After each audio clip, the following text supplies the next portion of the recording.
Covering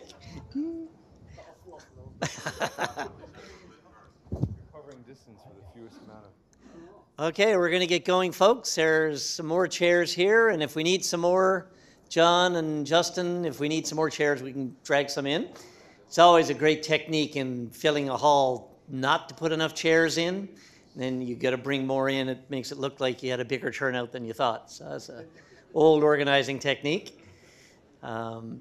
I'm Rob Greenwood. I'm Executive Director of Public Engagement for Memorial University and responsible for the Leslie Harris Center of Regional Policy and Development.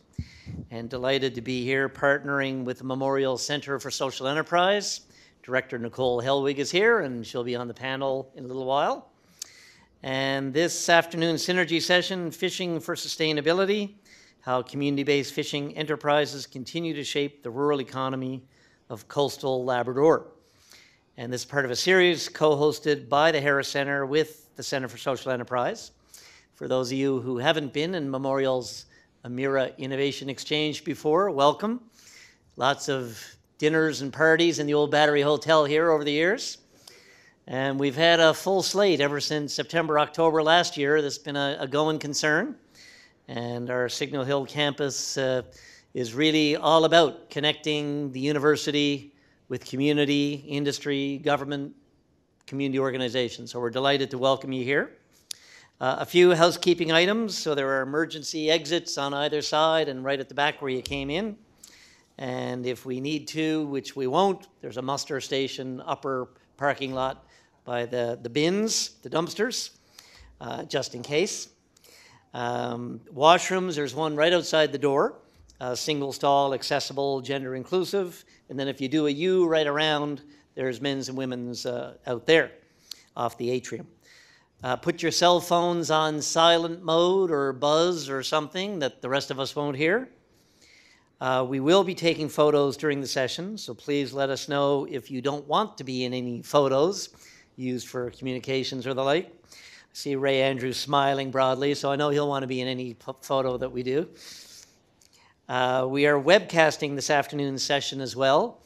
I know there's a room full of people in the Labrador Straits taking in the session and no doubt around the province and beyond. And when we get into the Q&A session, there will be opportunity for people wherever they are to email in questions and have those tabled for the panel. We won't have an official break. The format will be the presentations, and then a panel discussion, and then Q&A. But feel free to get up anytime and get a coffee or tea if you're here in the room. And there's some cookies back there as well. I think that's all there I covered. Before we get started, I would like to respectfully acknowledge the territory in which we gather as the ancestral homelands of the Beothuk and the island of Newfoundland as the ancestral homelands of the Mi'kmaq and Beothuk. We would also like to recognize the Inuit of Nunatsiavut and Nunatuavut and the Innu of Nitassinan and their ancestors as the original people of Labrador. We strive for respectful relationships with all the peoples of this province as we search for collective healing and true reconciliation and honor this beautiful land together. So as I say, the format for today's session, we have three presenters. One of them, Gilbert Linstedt, who I've known for decades. We had a little lunch beforehand, talked about the session, and he commented on how he hasn't been asked to tell the story of the Labrador Fishermen's Union Shrimp Company in sessions around the province. And I suspect the same is true for some of our colleagues with the Tauranga. And so it's really incredible and important that we have this session.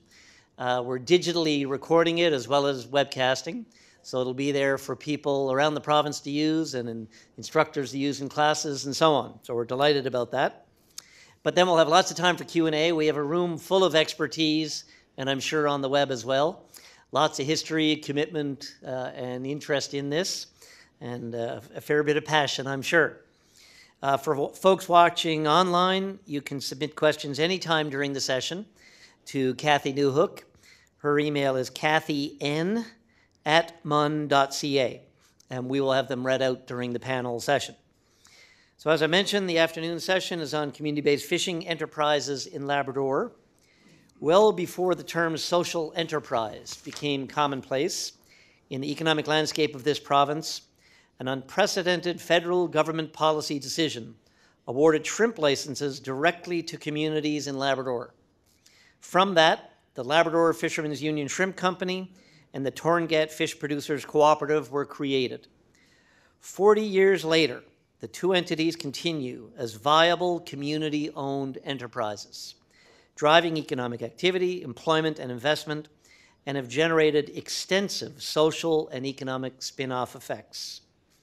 We are very pleased to have representatives from both of those enterprises join us today. But before we hand things over to them, we also have Ray Andrews here, who in any discussion of the fishery in this province needs no introduction, but I'll do one anyway.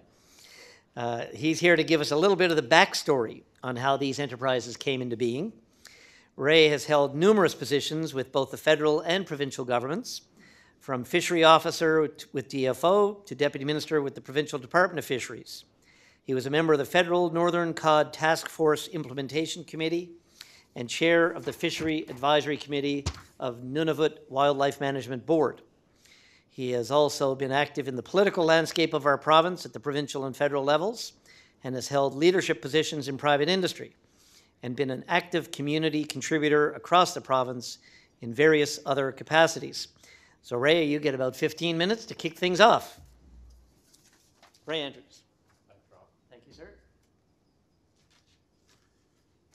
That was me he was talking about, was it? Yeah. Very nice to be here. Pleased to be here. And when there are so many stories that haven't been told, and there are very positive stories, like this one is, I think it's a pleasure to be in the room when that's what it's about, positive, good results. For those who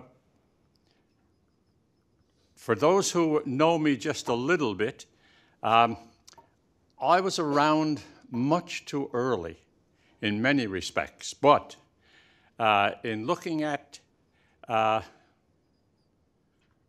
better get this right here, eh? Somebody better help me. Oh, sorry, Ray. Yeah. Anyway, I'll carry on because in 1974 to 78 is the time frame that yours truly comes into play here. And now it's coming up here nicely. There we are. There we are. Sorry about that. Okay, no problem. No problem.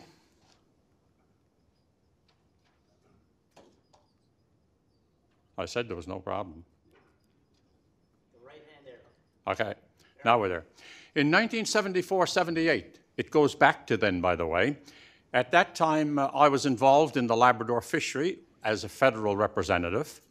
I want to present to you a little bit on the regional overviews in the mid-70s before those experts with the really positive story take over. I also want to tell you about our planning to improve things in Labrador.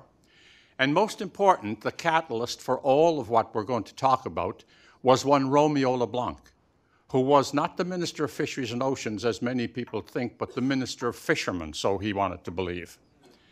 The shrimp resource and licenses came about as a result of him in particular. And I'll take you through the process that we've got to go through. Personally, I'm connected to Labrador, which gives me a little special recognition in some respects. My mom was born in Snug Harbor. For those who know a little bit about Labrador, Norman Bay is now the winter community.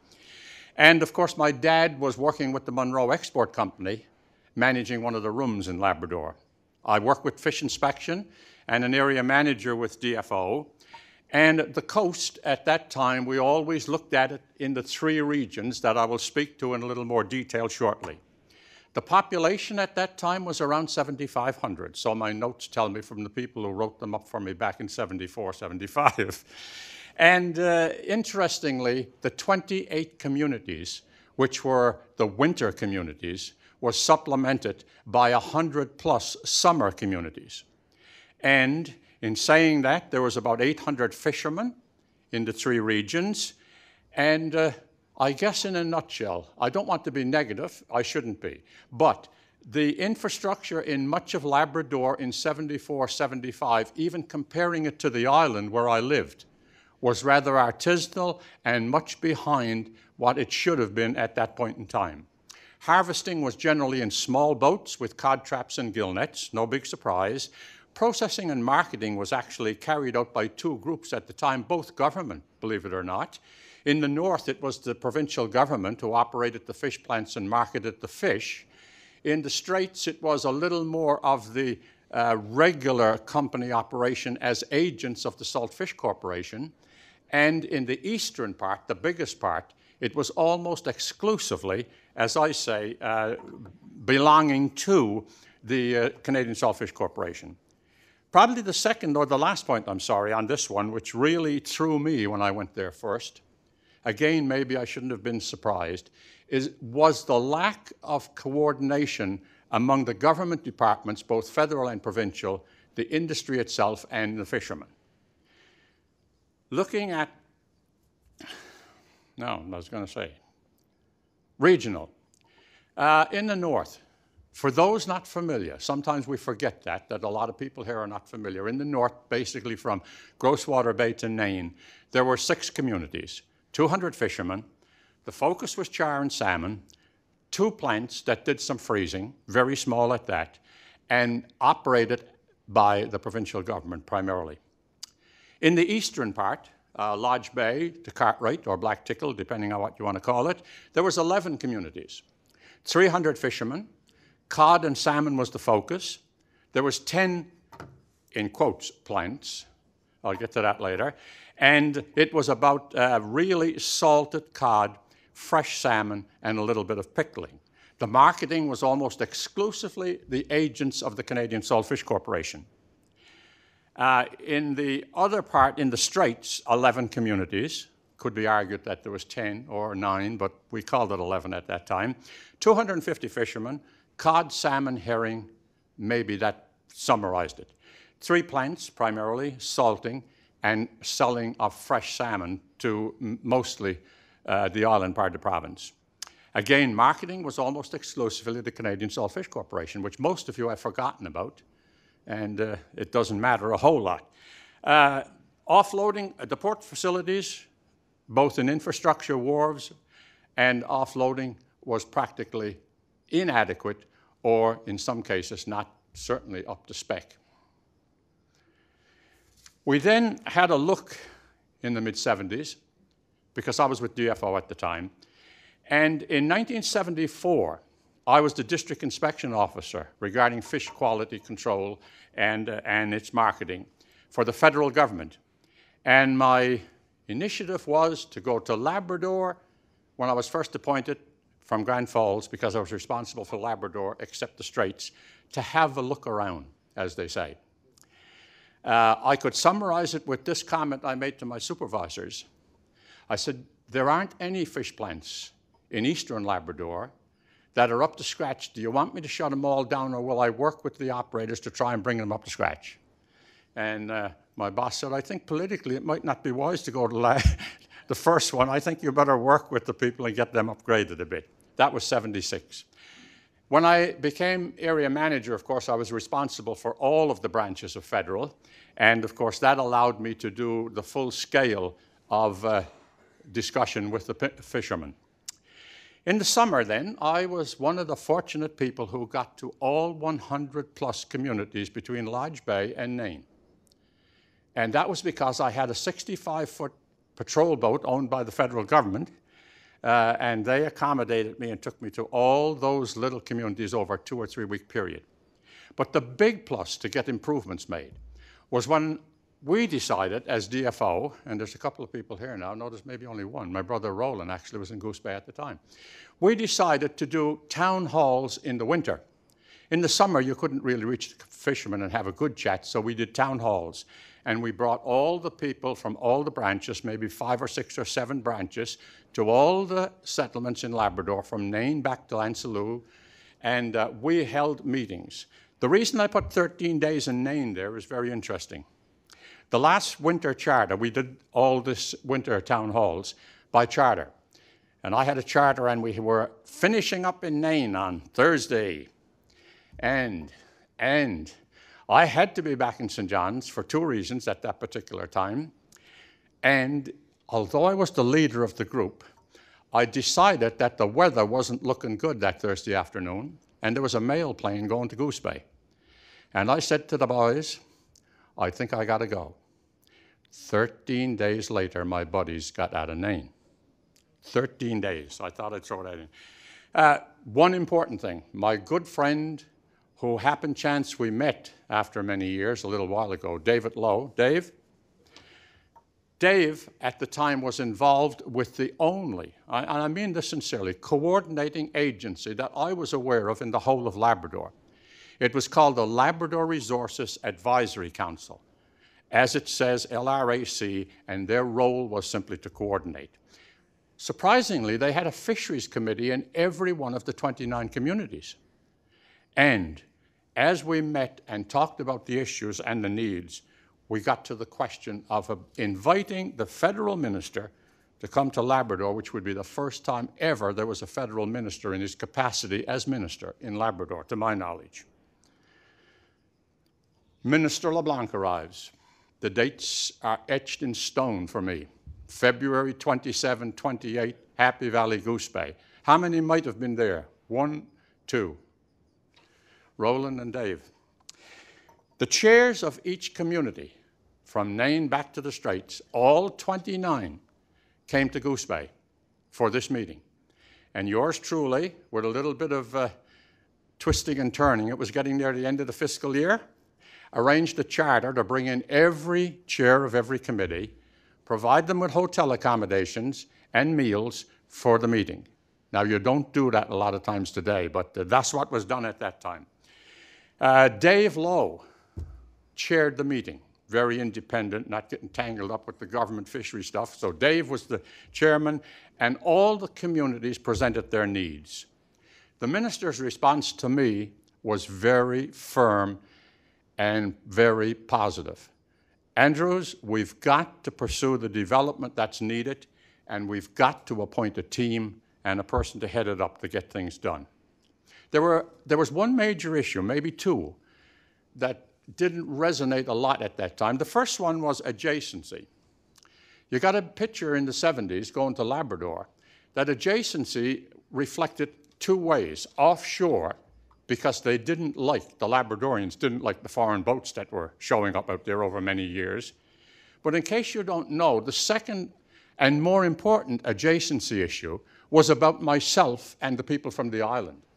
Because most Labradorians were not very happy with all of the people from the island who came year after year to occupy the berths, the best ones in many cases, off most of the summer communities. And so adjacency to them, that didn't just mean move the foreigners out. In a polite way, it was to move you out, Andrews, and all your buddies. And I don't say that negatively. That was reality. It was a real challenge. And so the second thing that came up is that the Industrial Development Branch, IDB, of federal fisheries had been finding considerable shrimp along the coast. They and science started to move in that direction. And then there's the flight back to Gander, which I always include in this presentation, or one like it. The minister was from Memramcook in New Brunswick, Acadian. And he said, Andrews, you got to wait now till tomorrow to go home. He said, but you shouldn't. I've got a charter by the federal government. I'll drop you off in Gander. I think it was the most productive discussion with a federal minister that I ever had, because he had me for 2 hours, basically. We went through everything. There was one instruction left, only one. Andrews, if there's any shrimp off Labrador, just remember, the shrimp and all that goes with it goes to the people of the coast. Got that? He added another bit. Not one of the big companies. Very polite, but very firm. And then I go to the shrimp resource. In case you don't know, the Russians and the Canadians were doing research in the 60s off Labrador on shrimp. I'm watching my clock because Kathy will throw something shortly. And then in 75, the Industrial Development Branch, two good friends of mine, Jerry Brothers and Marvin Barnes, along with the Norwegian and FPI effort, found that, look, there's commercial shrimp. Sandy Sandeman, the scientist, confirmed it all and said that it's primarily in the Hawke, Cartwright, and Hopedale channels. That's where the shrimp are. June 2nd is the date to remember, 1978. Romeo LeBlanc announced attack of 7,100 tons of shrimp, the first northern shrimp to be announced ever. 6,600 of it belonged in Labrador. The Hawke Channel 800, Cartwright 800, Hopedale 4,500, and what we call the Far North 500. 3 licenses were to be held in reserve for Labrador fishermen on the coast. And the coast did not include Goose Bay Happy Valley, by the way. Capacity was basically lacking, but the key was the licenses would be held in reserve. The minister's call again to me was to remind me, when the committee gets together, Andrews, remember the only important requirement for Labrador. They go to the coast. We start from scratch. The guidelines I just mentioned. The agencies, apart from the LRAC, were basically nil. There was no real local companies involved. It was all out of Labrador companies, if I can be bold. Island companies and some from the mainland trying to team up with the Labrador people, Nickerson's FPI, I could go on. And then there was a group in Happy Valley Goose Bay who for sure thought they would be entitled to a license. The reason being threefold. The base was not all that busy. There was a good wharf, lots of buildings, and people unemployed, so why not put a license in Goose Bay Happy Valley? Enough said, that wasn't quite the coast and the fishermen that the minister had in mind. Then the Northern Co-op came on board, and they had 6 communities in the north. And then in the late fall, along comes a fellow that's here now. He was the new business agent for the Fishermen's Union. Max Short, stand up, Max. Wants to get a look at you. There's the guy, along with Richard Cashin, who started to shake up the eastern and straits part of Labrador. The Development Corporation was an issue on the go, and the Saltfish Corporation also. But they continued. Mr. Romke fought the politics of all of this, enough said. Mr. Carter was very upset, as you could expect. Some of the licenses were going to the mainland. The LRAC was promoting Cartwright. And in February '79, we had 25 applications to review. None was awarded at the time. The discussions continued. And in summary, the people that have the real story are right here. And I would say a quick look here would be summarized by this. If you want to look at Romeo LeBlanc's commitment to little people in small communities, I'll get a plug in for the Liberals. The Golden Age of Liberalism is a portrait of his history. You should read it, and you'll understand why the licenses went to the fishermen in Labrador. Thank you.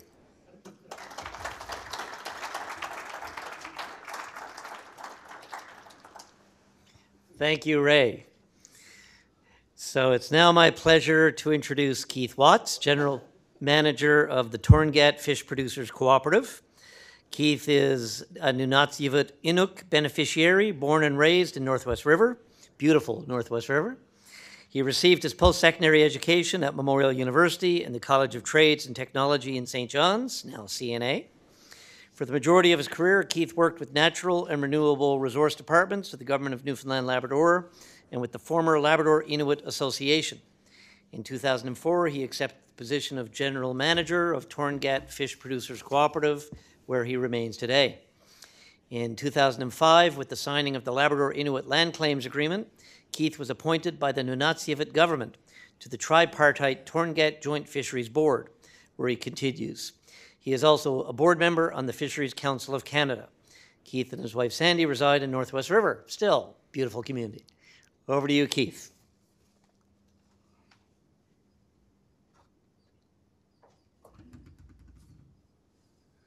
Thank you. Northwest River is not on the coast, so we didn't get a shrimp license.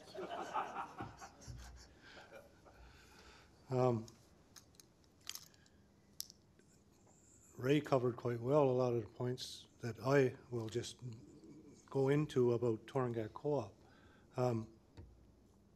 Our co-op was formed in 1980 through the assistance of the LRAC and the LIA they formed the Fisheries Emergency Policy Committee, where all the North Coast communities proceeded to evaluate what type of a structure to form in order to accept the northern shrimp licenses. After having public meetings across the coast, from Nain to Rigolette on the north coast, the fishermen voted to have a co-op structure. So here we are today as a co-op structure, and with representatives from all Nunatsiavut communities today, 2 in each of the communities.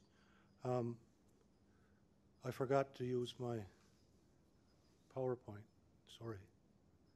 Want me to do that for you? Yep, You just nod when you want to change. okay.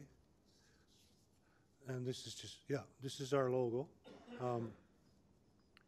And at the same time, just prior to that, the Labrador Inuit Association in 1973 had put in a land claim with the federal government and was proceeding with that. So that's where the LIA came on board to assist the LRAC and form the Fisheries Emergency Policy Committee in order to see what type of a structure to form. And it came out to be Northern Labrador Fish Producers Co-op was the name at the time, which is now Tauranga Fish Producers Co-op. In 1979, as Ray alluded to, Federal Minister Romeo LeBlanc had a mandate to assist the development of the inshore fish operations. He set aside 3 shrimp licenses for Labrador. Minister LeBlanc authorized the issuance of 1 license for Northern Labrador, and that was held in trust until the co-op was formed and in operation. Our first year of operation was 1981.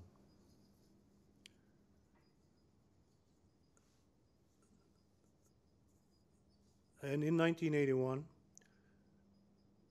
Tauranga operated a freezer boat for head-on gutted char north of Nain to Suglick. And we also had a fresh salmon plant at Rigolette for the Grosswater Bay area. And we processed turbot in Makovic. And we had an offshore fishing arrangement with a charter arrangement for the offshore shrimp license.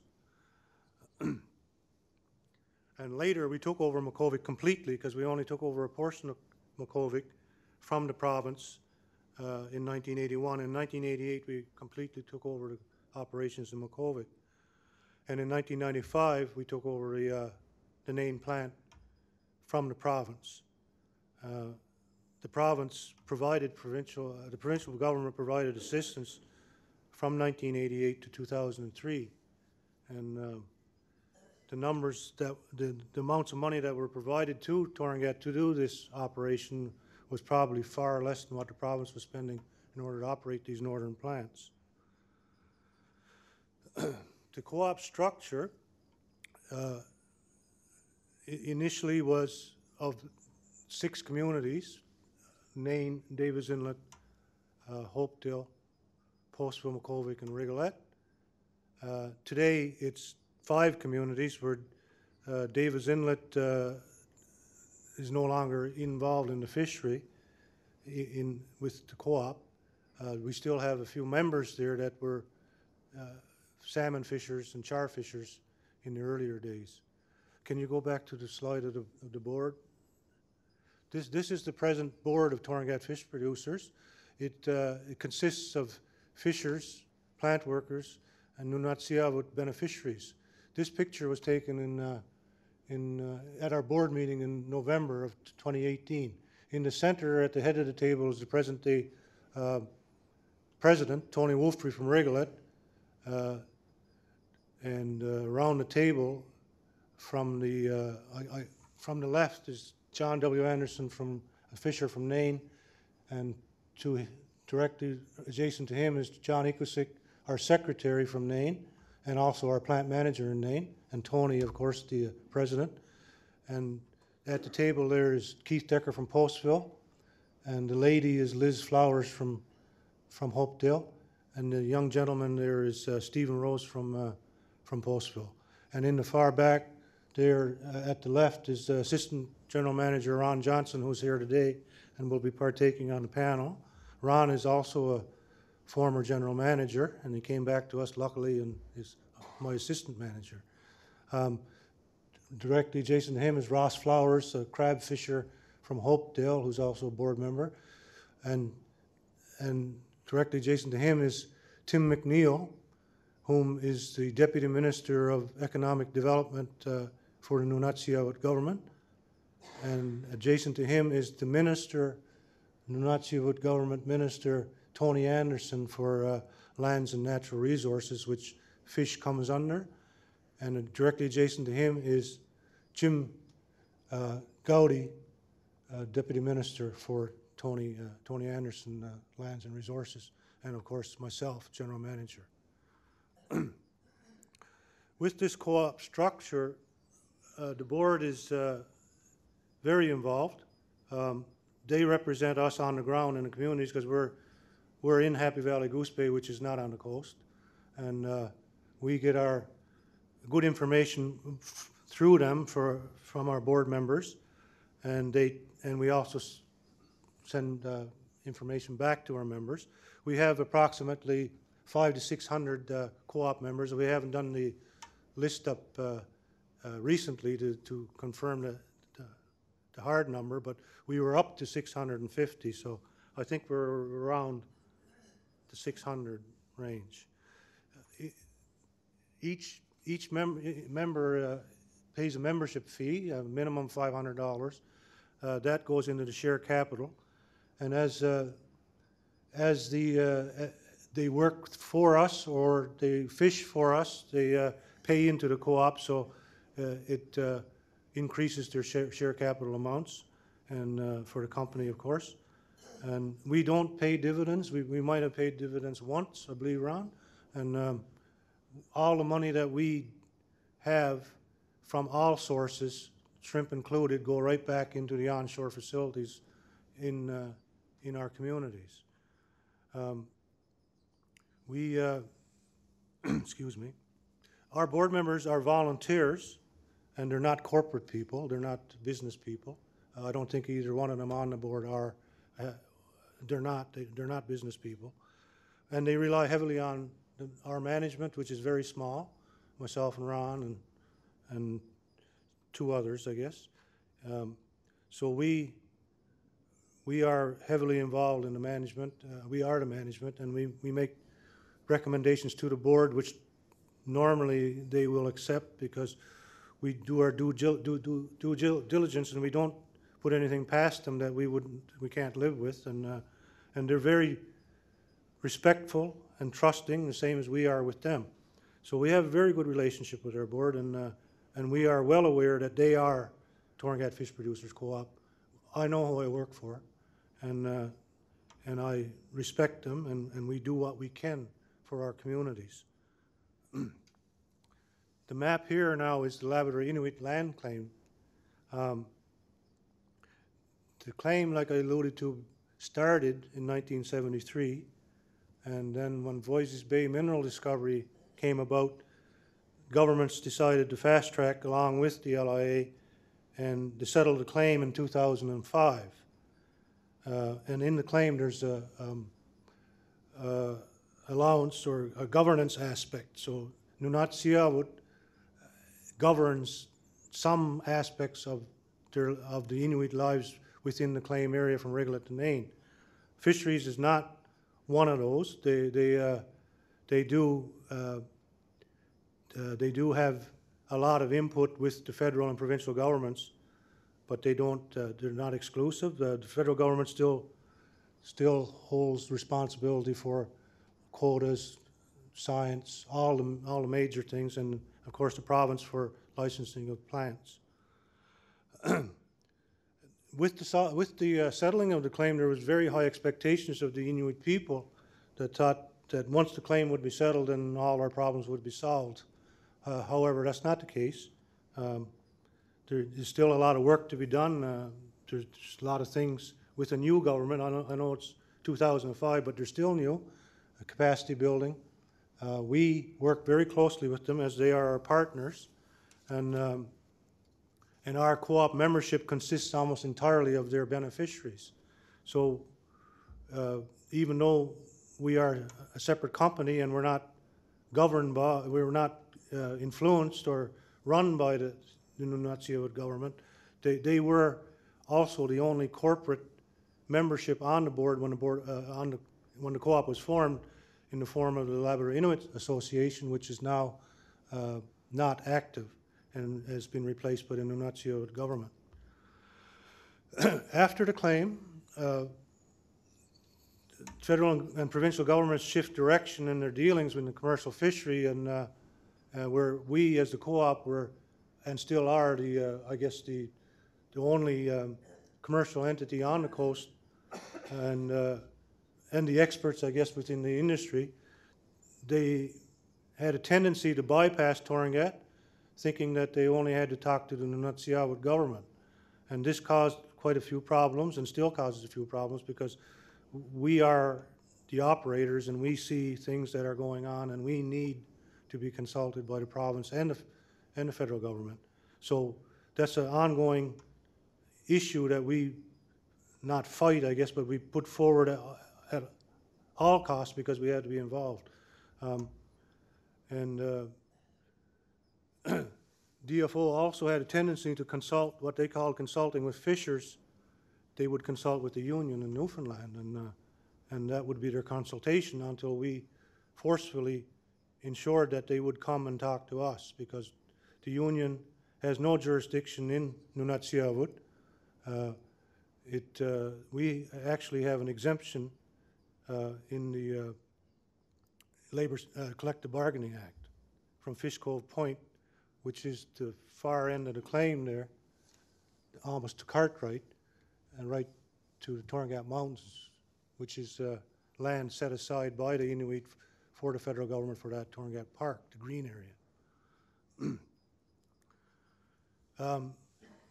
The province, like I alluded to earlier, owned and operated the plants on the coast, and in 1981 and 1988 we took over the Makovica operations. Can you just slide there of the plant? Yeah, this is the Makovica operation. The province owns the large... How am I doing for time?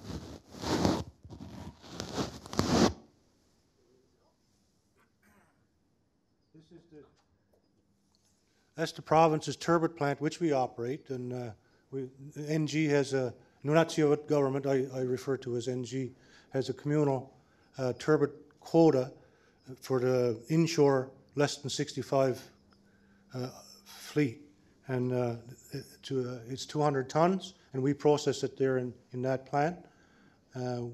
We were instrumental with Nunavut to push the federal government in order to carve off that 200-ton, or 3.38% of the Canadian quota, and that's one of our successes, I guess, with the Nunavut government. And it's at least we have some quota that we can manage. And the plant right out towards the dock here, I can't get this to work. This is owned. We built that plant, and when we started the crab fishery in 1998, I guess, Ron, was it? And after the land claim, the quotas went to the Nunavut government and Tauranga Fish Co-op. So we are partners. We are the only license holders in 2HJ North, which is the north of the 5440 line. I got a map, but that's okay. This is the Nain plant. Oh, sorry. No, that's okay. No, that's okay. We can go back to the map again if you want. There, that's good. But anyway, we manage the crab resource with the Nunavut government. In the Nain plant, we do char for the Nain area. The fishers fished in the Nain area. We do somewhere between 40 to 60,000 pounds of char each year. We have done quite a lot of scallop right up to 2006, and then for various reasons, the scallop fishery stopped, Icelandic scallop. So we're in the process now of trying to revitalize and start the fishery. We did a survey last summer and confirmed that the resource is still there, and we intend to move forward this summer and restart the scallop fishery, which would make name plant more viable. And as I alluded to the land claim again with Nunatsiavut, Nunatsiavut has the first right of refusal on all fishing infrastructure that the province owns on the north coast of Labrador. This is the province's plant that we lease from them. So if the province so decides that they are going to divest, then they have the offer it to Nunatsiavut government along with the turbot infrastructure in Makovica as well. And if they accept, then I guess we become, we'll lease off the province, or if they don't want it, then I guess we may end up with the infrastructure. It's just a process that's outlined in the land claim. There's a map, yeah, there we go. Getting to why we're here today is the offshore shrimp license. These are the zones adjacent to Labrador, mostly 4 and 5 and 6, of course. And in 1979, as we alluded to earlier, that we received one of the initial licenses.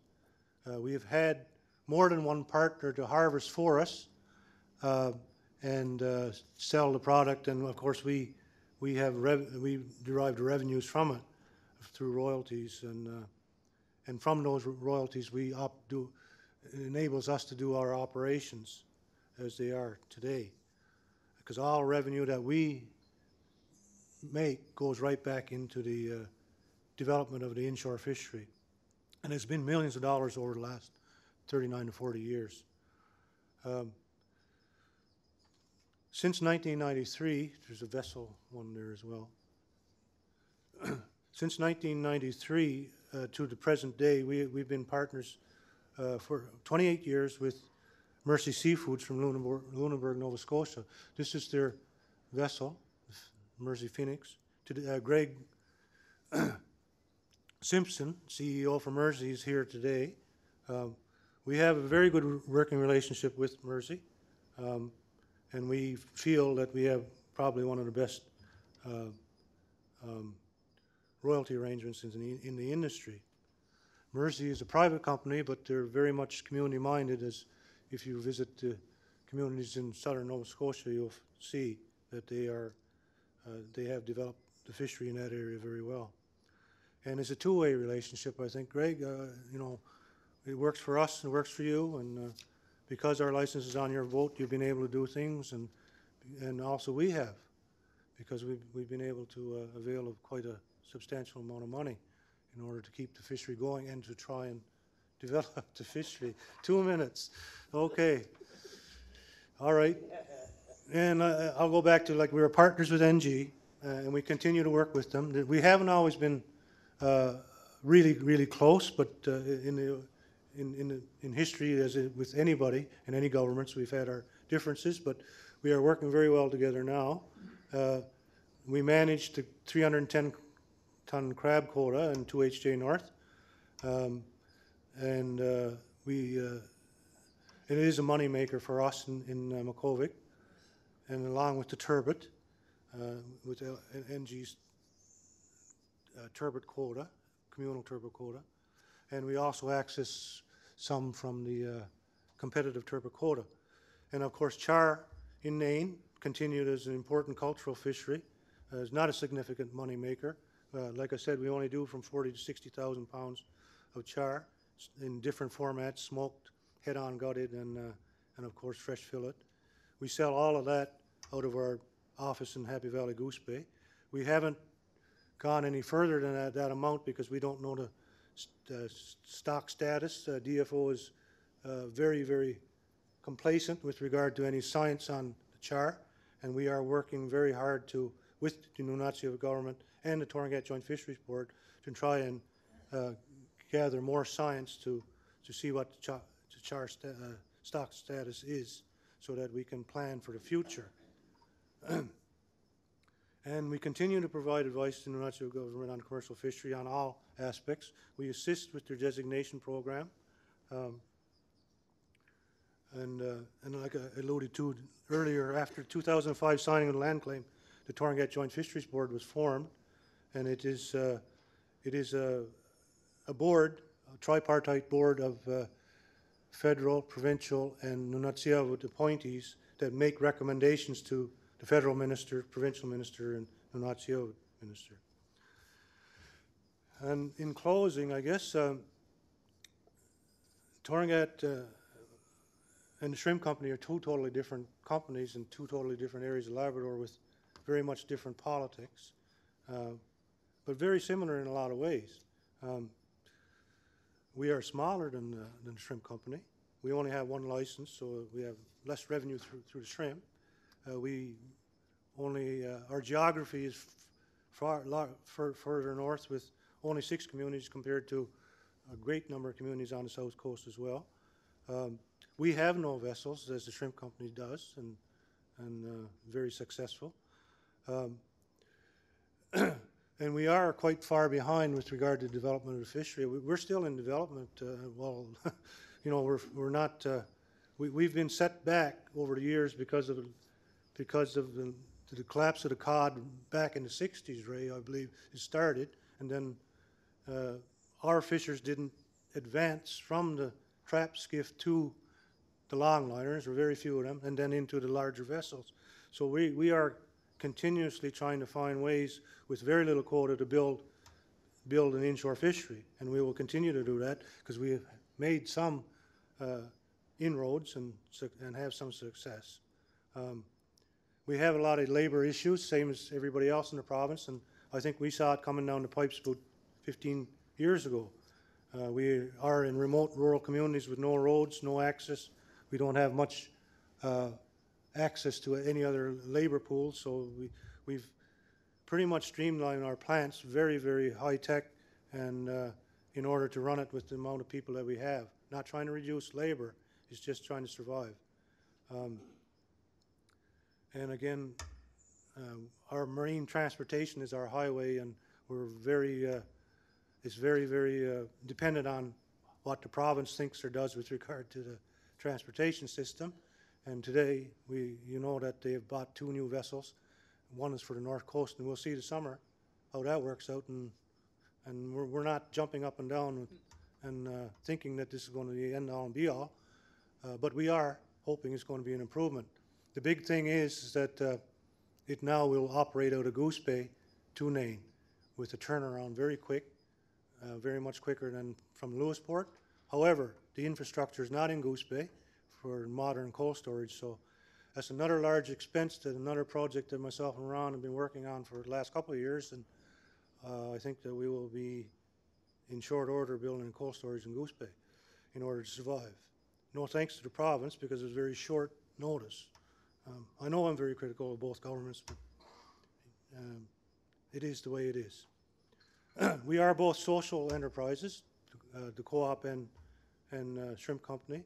We operate plants, same as Shrimp Company, and we are on a lot of industry-related committees, Gilbert, together, and Fisheries Council of Canada and Northern Coalition, which was formed for all northern shrimp license holders, and a variety of others. So we have a lot of challenges, as I alluded to some. We're probably very lucky to be here today. I've, in my short period of 15 years, have seen us go way down with regard to revenues and being able to survive and open the doors. It's been a challenge, but we've never missed payroll. We've not paid bills. We've managed to do that, and we will strive to do that in the present for our membership on the North Coast of Labrador. There will always be challenges. We'll look at them as opportunities, and we'll move forward and try to do the best in order to fulfill the mandate of our co-op. And I know I said in closing about 2 or 3 topics back, and I know I'm way off on time. I just wanted to make reference to the new Arctic region that has been touted by the Liberal government with an office in Nunavut And I just hope that the province comes to talk to us, Gilbert, before anything is done seriously to change, because we don't know. Right now in Northern Labrador, we are at the tail end of the Newfoundland region, so we're the tail of that, so, you know, far from the base of power. If this new region is given the same status as others, with the money and the staffing that it would need in order to survive, we're going to be on the other tail end, the southern tail end.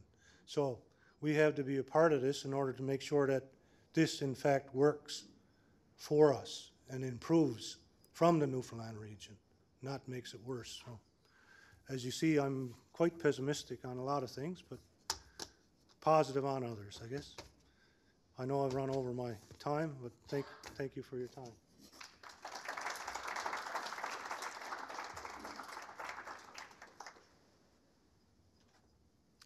Thank you, Keith, and we're here not to sugarcoat anything. We want the good, the bad, and the ugly for an honest conversation. And speaking of the good, the bad, and the ugly, next is Gilbert Linstedt. The good. It's my pleasure to introduce Gilbert, General Manager of the Labrador Fishermen's Union Shrimp Company Limited. Gilbert has been involved in the fishery for most of his working life. He started fishing in a small boat with his father, and at a very young age accepted the position as supervisor with Northern Fisheries Limited. From supervisor, he was promoted to production manager, then plant manager, then operations manager, and in 1989, he was promoted to general manager of Labrador Fishermen's Union Shrimp Company Limited. In 2014, Gilbert received the Order of Newfoundland and Labrador for leadership in community activities in Southern Labrador and his contributions to the growth and development of the fishery in Southern Labrador.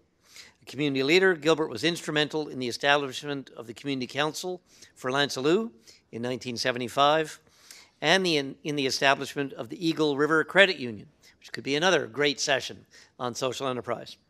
He has also served on the board of the Southern Labrador Development Association and numerous other boards and committees over the years. He and his wife of 45 years, Sybil, live in Lansaloo and have 3 children. Over to you, Gilbert. Do you want to use the clicker? Or? Yeah, I'll try to use it. Okay, just that right arrow, and you're on your way. Thank you, sir. I asked Rob not to mention the fact that I didn't get an invitation to speak to anybody over 40 years. Now I know what's going to happen, but I've turned off my phone. There were so many people calling me after this that I'm probably going to have a problem. Let me see now if I know, figure out how to use this. There you go. Labrador Fishermen Union Shrimp Company Limited. And you can see the name is Labrador Fishermen Union Shrimp Company Limited. Acknowledge the presence of Max Short here today, who was with the union back then. But I think this has been good for us sometimes and bad for us at other times. You see the name union in there. I just want to clarify that right at the beginning. We are not a union. We are an incorporation under Canadian corporation guidelines and rules and regulations.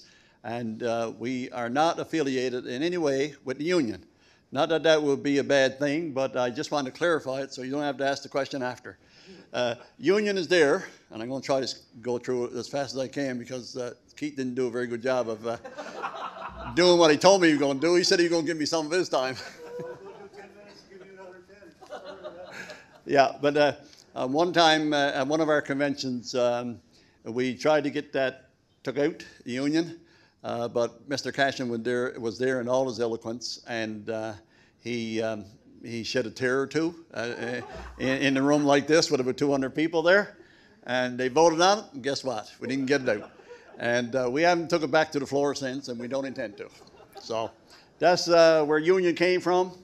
Like I said, to our detriment sometimes, I wish that government understood that, you know, we are not a union. We're trying to make it, same as Keith mentioned, many struggles along the way. And so, you know, I mentioned our corporate structure. We are a Canadian-controlled private corporation owned by 240 fishers of Southern Labrador. I might mention that in 1992, when the cod fishery closed, that was 975. It was almost 1,000 shareholders at that time, but now there's 240. As you can see, the outline of the company, shareholders, fishers of Southern Labrador, that includes male and female. We haven't got them broken down. And we have the Labrador Fishermen Union Shrimp Company Limited. And we own 50% of MV Osprey Limited And we have a new company that was formed just recently called Big Land Fisheries Incorporated. And that's going to take care of the cod, win, and hiff, and I think it will come back eventually. But we are building, you'll see it a little later on, building a big plant in Mary's Harbour in anticipation of this. The coast of Labrador won't be depending on Newfoundland companies coming in when the cod comes back. So we're going to make sure of that. And as like you say, I'm going to be a little bit as quick as I can. Here's our shareholders, and I will point out this, if I can get him there, this is our president, Mr. Frank Flynn, and he was in the room that decided and in fact suggested to the people that were there that the licenses should be given out to the people of the coast, not to any individuals. And for 40 years, I think he's been president for 37. He only lost one term. And he's still president, and he's not so ill today, but great guy. Our vice president is Dwight Russell. He's from Mary's Harbour. Lester Leto is from Lanceclair. Arson Campbell, right there, he's from Pence's Arm. Don Kippenuk from Charlottetown. Wade Dyson from Cartwright. Sean Normore from Lancelot, and Maury Normore from Lancelot. That's our board of directors. Basically, what we have is there used to be a thing called North and South in the area, especially when the roads was there, was kind of a distinction between both areas. And there are 2 licenses given out for those both areas, but they were joined. And since the road has come in, I think that is kind of broken down. We're all one now. So, you know, that's the way I've operated anyway. For a number of years that I've been running the company. As one, there is no distinction between one area or the other, but to keep things on equilibrium, make sure everybody's treated fairly. They got 4 from each region that goes back for many, many years, and that's continued over the years. Corporate overview, 240 shareholders. We have a board of directors, general manager, chief executive officer. Then we have the assistant general manager, controller, who's at our office in Lancelot. Managers and supervisors and our captains and others, including office staffs. We have 500 plus people that are employed with us. Our corporate history, you've heard some of that today. I won't go into it again, but it's a great story and I could elaborate on it more. But the concept was conceived in 1978 in a community hall in Lancelot, Labrador, where our president now stood up and, as I said, indicated that it should go to the people of Labrador, and that was a wonderful suggestion. And if those guys came in with that idea in mind, whoever brought it forward, it was a wonderful thing. The initial thoughts, of course, was to be formed as a cooperative, but it's not a cooperative, as I pointed out to you. It's an incorporated body, incorporated on January 15, 1979, as a Canadian-controlled private corporation. And I might acknowledge today, Mr. Phil Quinlan is here. He's helped me on those this presentation, and he was involved way back then, helping our people get set up, and he's still involved with the company and he's here with us today. I might mention that my son and my wife is there as well. Not very often she gets that opportunity for sure, but they are here with us today as well. Founding principles: shareholders would be full-time fishers residing in the area from Lanceclair to Cartwright. Directors will be elected from the shareholders based on equal representation from both areas, as you can see when it was set up. And all profits realized by the company would remain in the company. Keith has already referred to that as one of their principles. And it would be used again to build the fishery infrastructure in coastal Labrador. And we have a convention every 2 years. And that's where we answer to the shareholders and to our bosses, and to my bosses. Keith has already mentioned. They know I work for them, and they certainly keep me straight. So the principles developed during the initial years: how to improve the well-being of the greater community, maximize employment, increase and maximize the employment opportunities to residents of Southern Labrador, cultivate and maximize the skills and abilities available in Southern Labrador, focus on sustainable development, which is very important. And the role of the board was to develop policy and guidelines for management to follow. And this was the key thing as well: hire or partner with any required expertise that is not and was not available in Labrador. We have, this here shows the summary of operation. Our head office is in Lancelot, Labrador, of course. Our plant We have plant operations there as well, and that is mostly for groundfish and pelagics.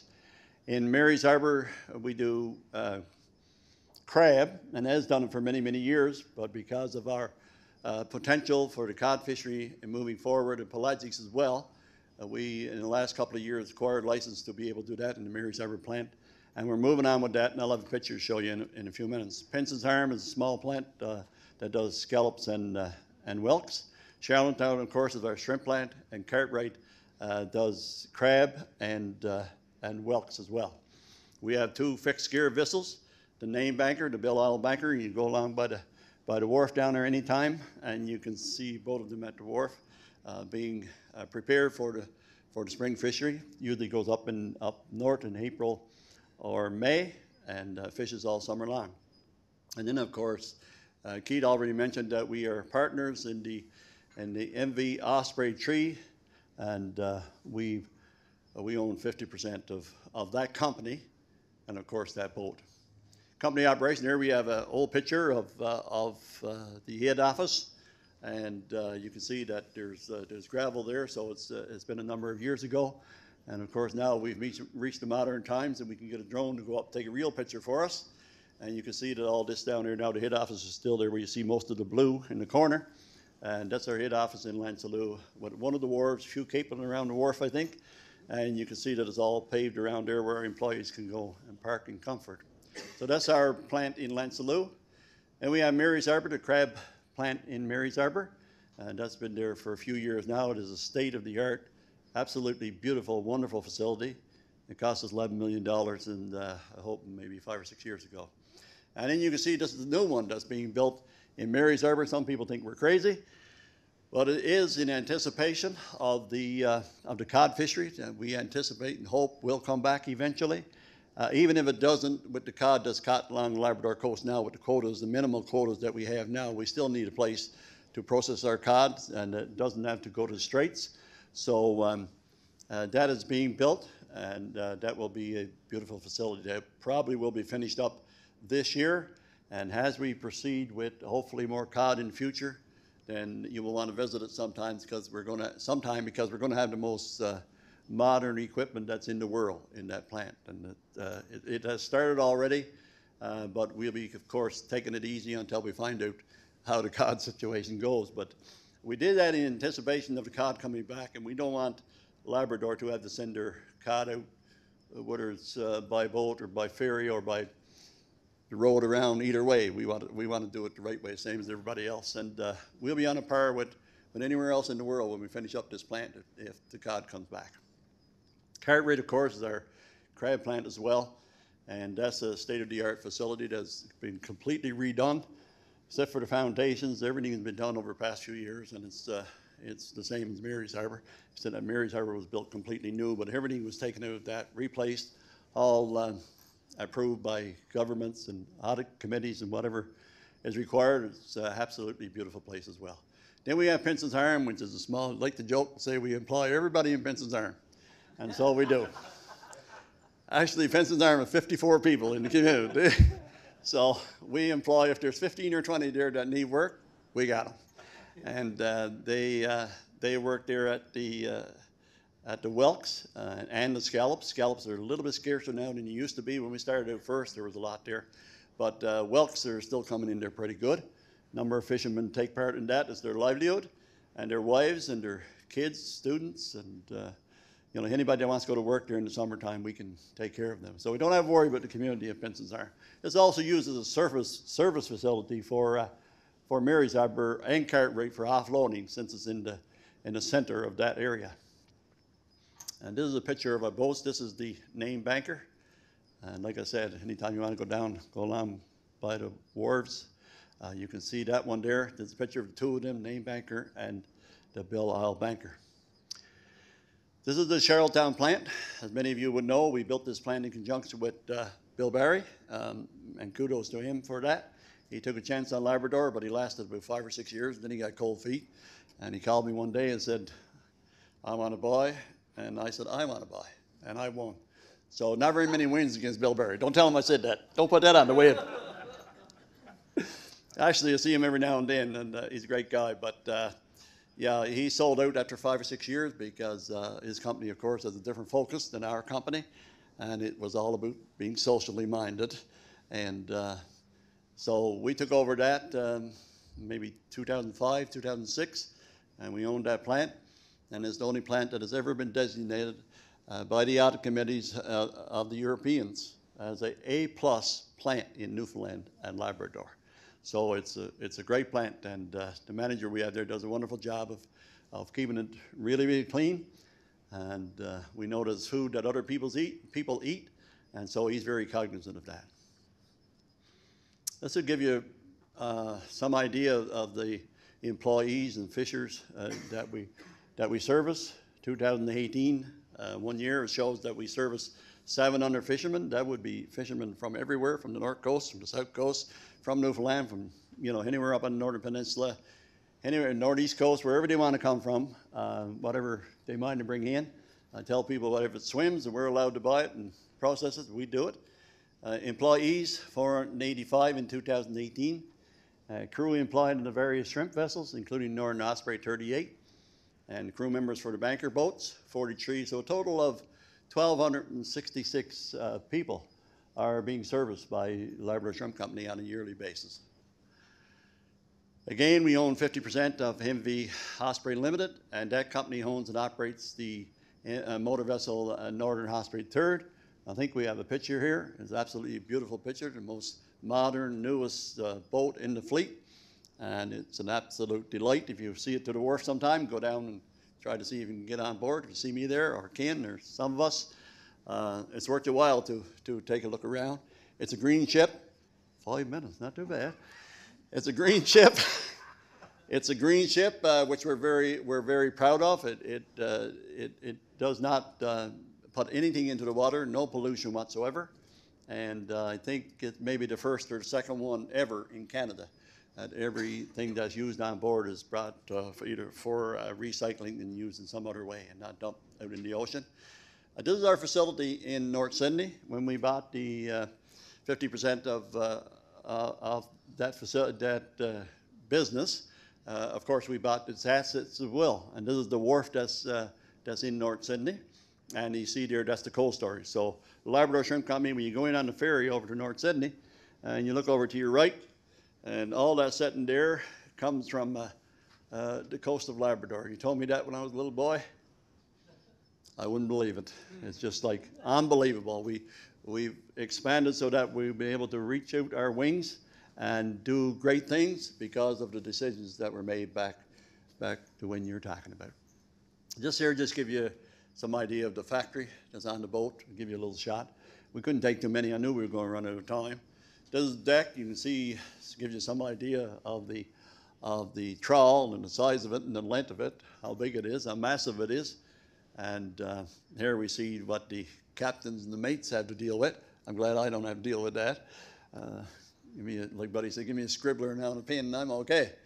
But this here is something else, and Phil had 2 or 3 in there to show you, but we figured we might run out of time. So we scoped it down a bit, just give you some idea of what our captains have to deal with.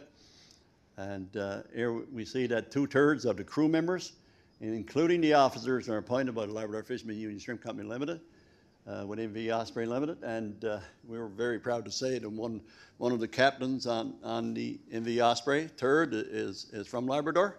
Actually, he's from West Amatis and the coast of Labrador.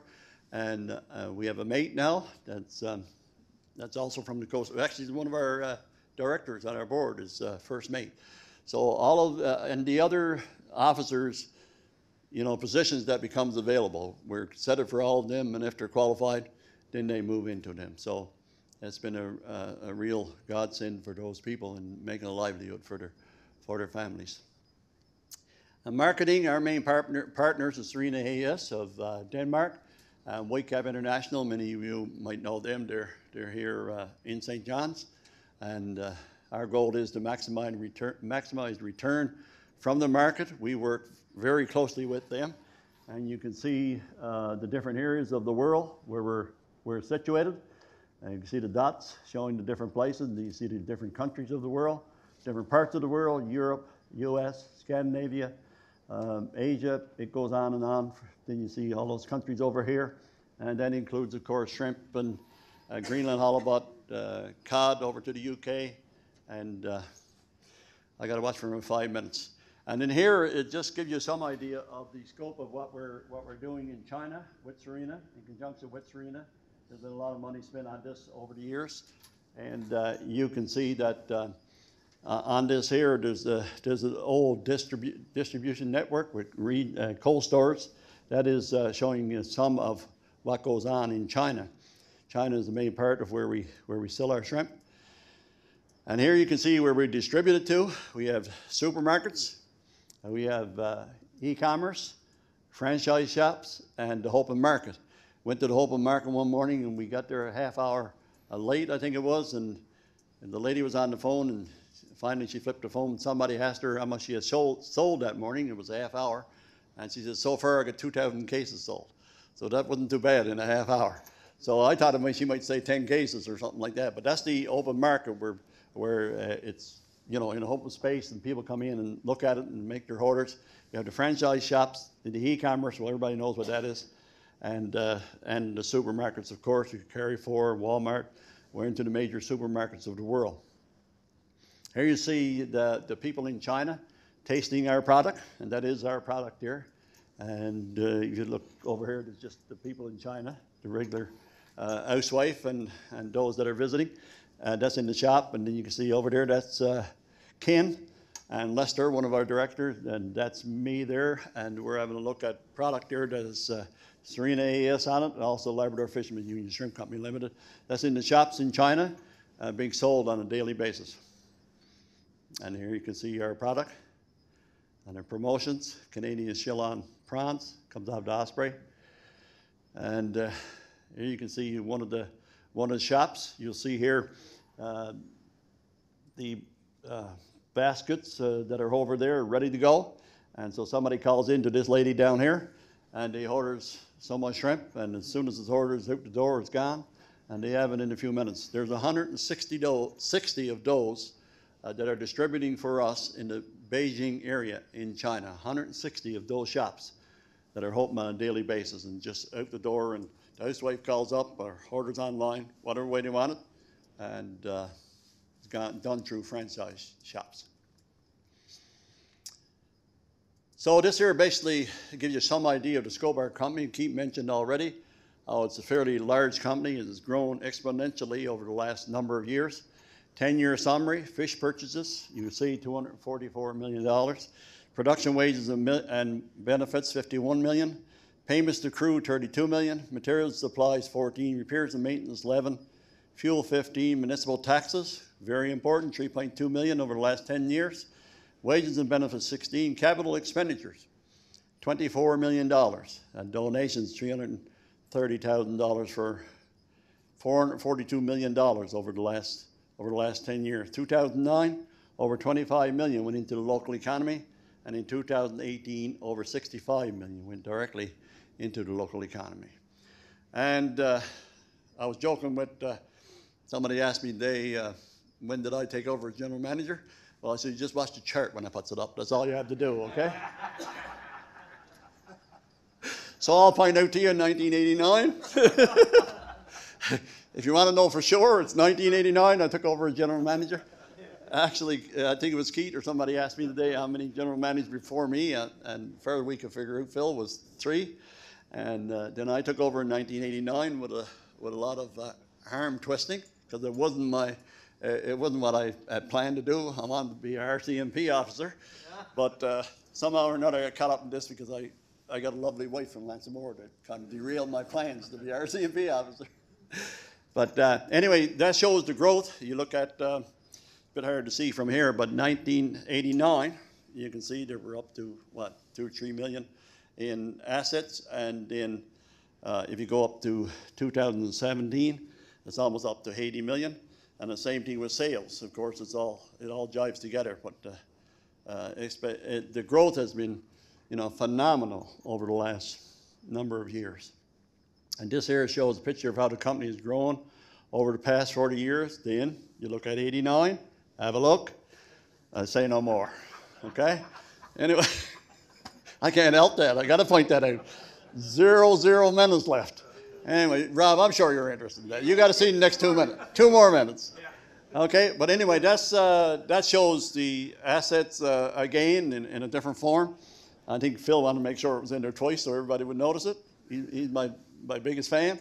And you go up to 2070, you see our assets are up to almost 90 million, and our sales are almost 80 million. Then if we look at the next one with our proportional consolidated revenue, you can see that we are a major player, and if governments didn't know before and provincial and federals are watching today, then they can see that 2010 we had less than 40 million in sales, and that's proportional consolidated with the two companies combined. With our share of the Osprey Limited, you can see we're almost up to $120 million in sales. So it's been a great run. Major factors that have contributed to success: founding principles, expansion, further development of these principles, access to resources, which is very important. Our vice president told me to make sure that it was said here today that we will not sit back and let people take the resources off Labrador anymore. It's not going to happen in the future. So we want to make sure that that happens in the future with other resources, same as it did back in '97, when we had a major expansion development occurred after '97, when the company obtained increased access to northern shrimp. Underlying philosophy is rooted in the well-being of our coastal communities. The company has become more than a company, but a way of life. Shareholders' belief in the prosperity of the greater community, which is very important. The whole is more important than the individual parts. Companies always focus on sustainable development, ability to adapt to changes in the fishery, clear distinction between the responsibilities of board and management. As Keith said, it's very important for management to know where the board wants them to go, but it's very important for the board to let them go too. And that has happened very clearly with my company. They've given me direction, set the policy, and let me run the company with the experts that I have in the field, and I've used that. Focus on the production of top quality products, maximize return from the market, promote from within, and improve opportunities for Labradorians, and communication with all shareholders, measurement of success, financial results, and a strong balance sheet, support of all communities from Landsclear to Cartwright, improved infrastructure along the coast, loyal and happy workforce, respect of the residents of Southern Labrador, and respect of industry participants and governments. And we hope to grow on that as time goes on. Quality products, improved skills and education in the workforce. And we try to promote with all of our young people that there are big opportunities in the fishery now, not like it used to be. The stigma needs to be removed from it because it's a good living that can be made in the fishery, and there are many people on the Labrador coast that are making a good living, and they can do that as well. Thank you very much.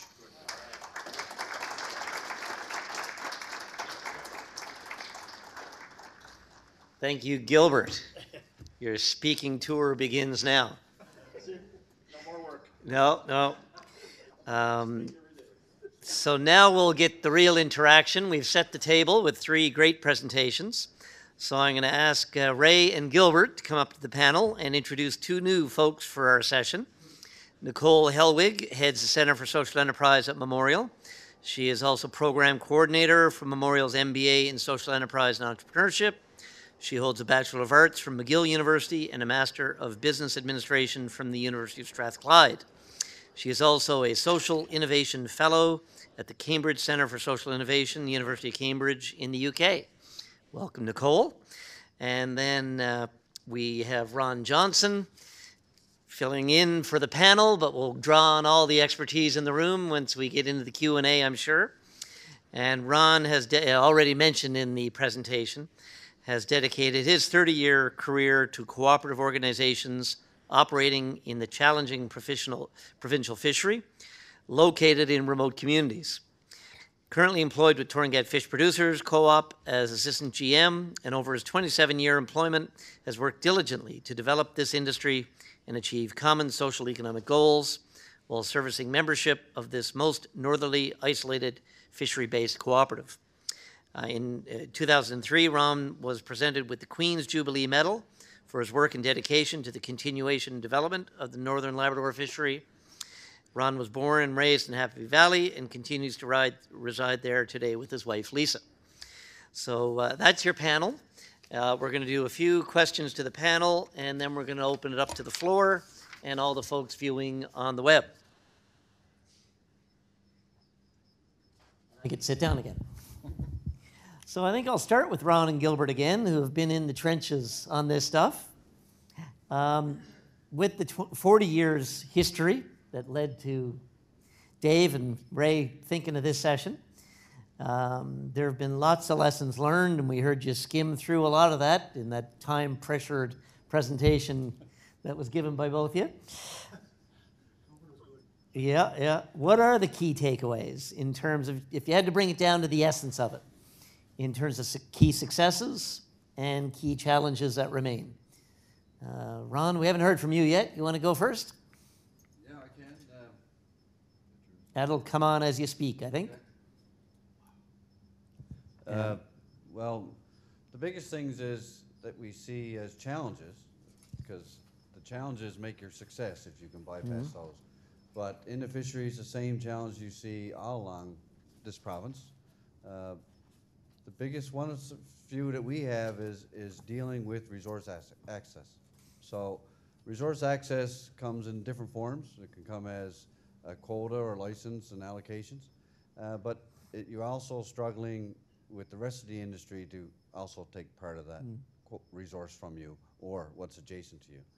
Successes, I mean, the fishery is a challenge in itself, but as a social, community-based organizations that we are,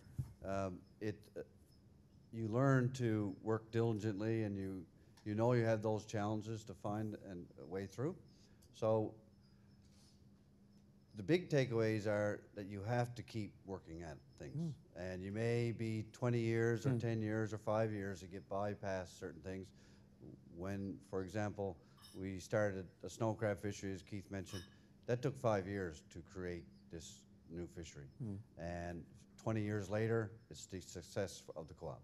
So the main takeaway is to figure out what's required for the people and what's required for your membership or your employees, and to find ways to get through those. And that's the quick summary of those. Gilbert, how would you summarize it?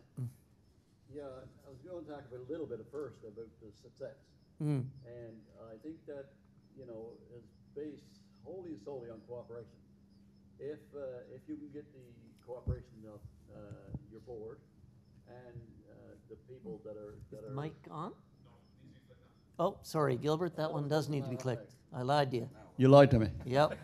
Okay, remember, start over again. Not the first time. Now, I was talking about success, and I mean, this is one thing that has stuck with me over the years. I mentioned it, in my presentation, is cooperation with your board, which I think is very important, because you have to have a board, and like I said, they touched on it there, that are willing to let you do the work once they set their policy. And management can do a lot better job if it's not so much interference from the boards. And I mean, every social enterprise, I would say, probably got to have a board. And it depends on the individuals, their confidence in themselves and the confidence in the people that they have working for them. And if they have the confidence in them, then that will do away with a lot of problems that could be in front of people. As far as challenges goes, Ron already mentioned them, is getting access to the resource. One of the biggest challenges that I found in the last 10 to 15 years is keeping our resource, what we already have, because people are trying to take it away from us.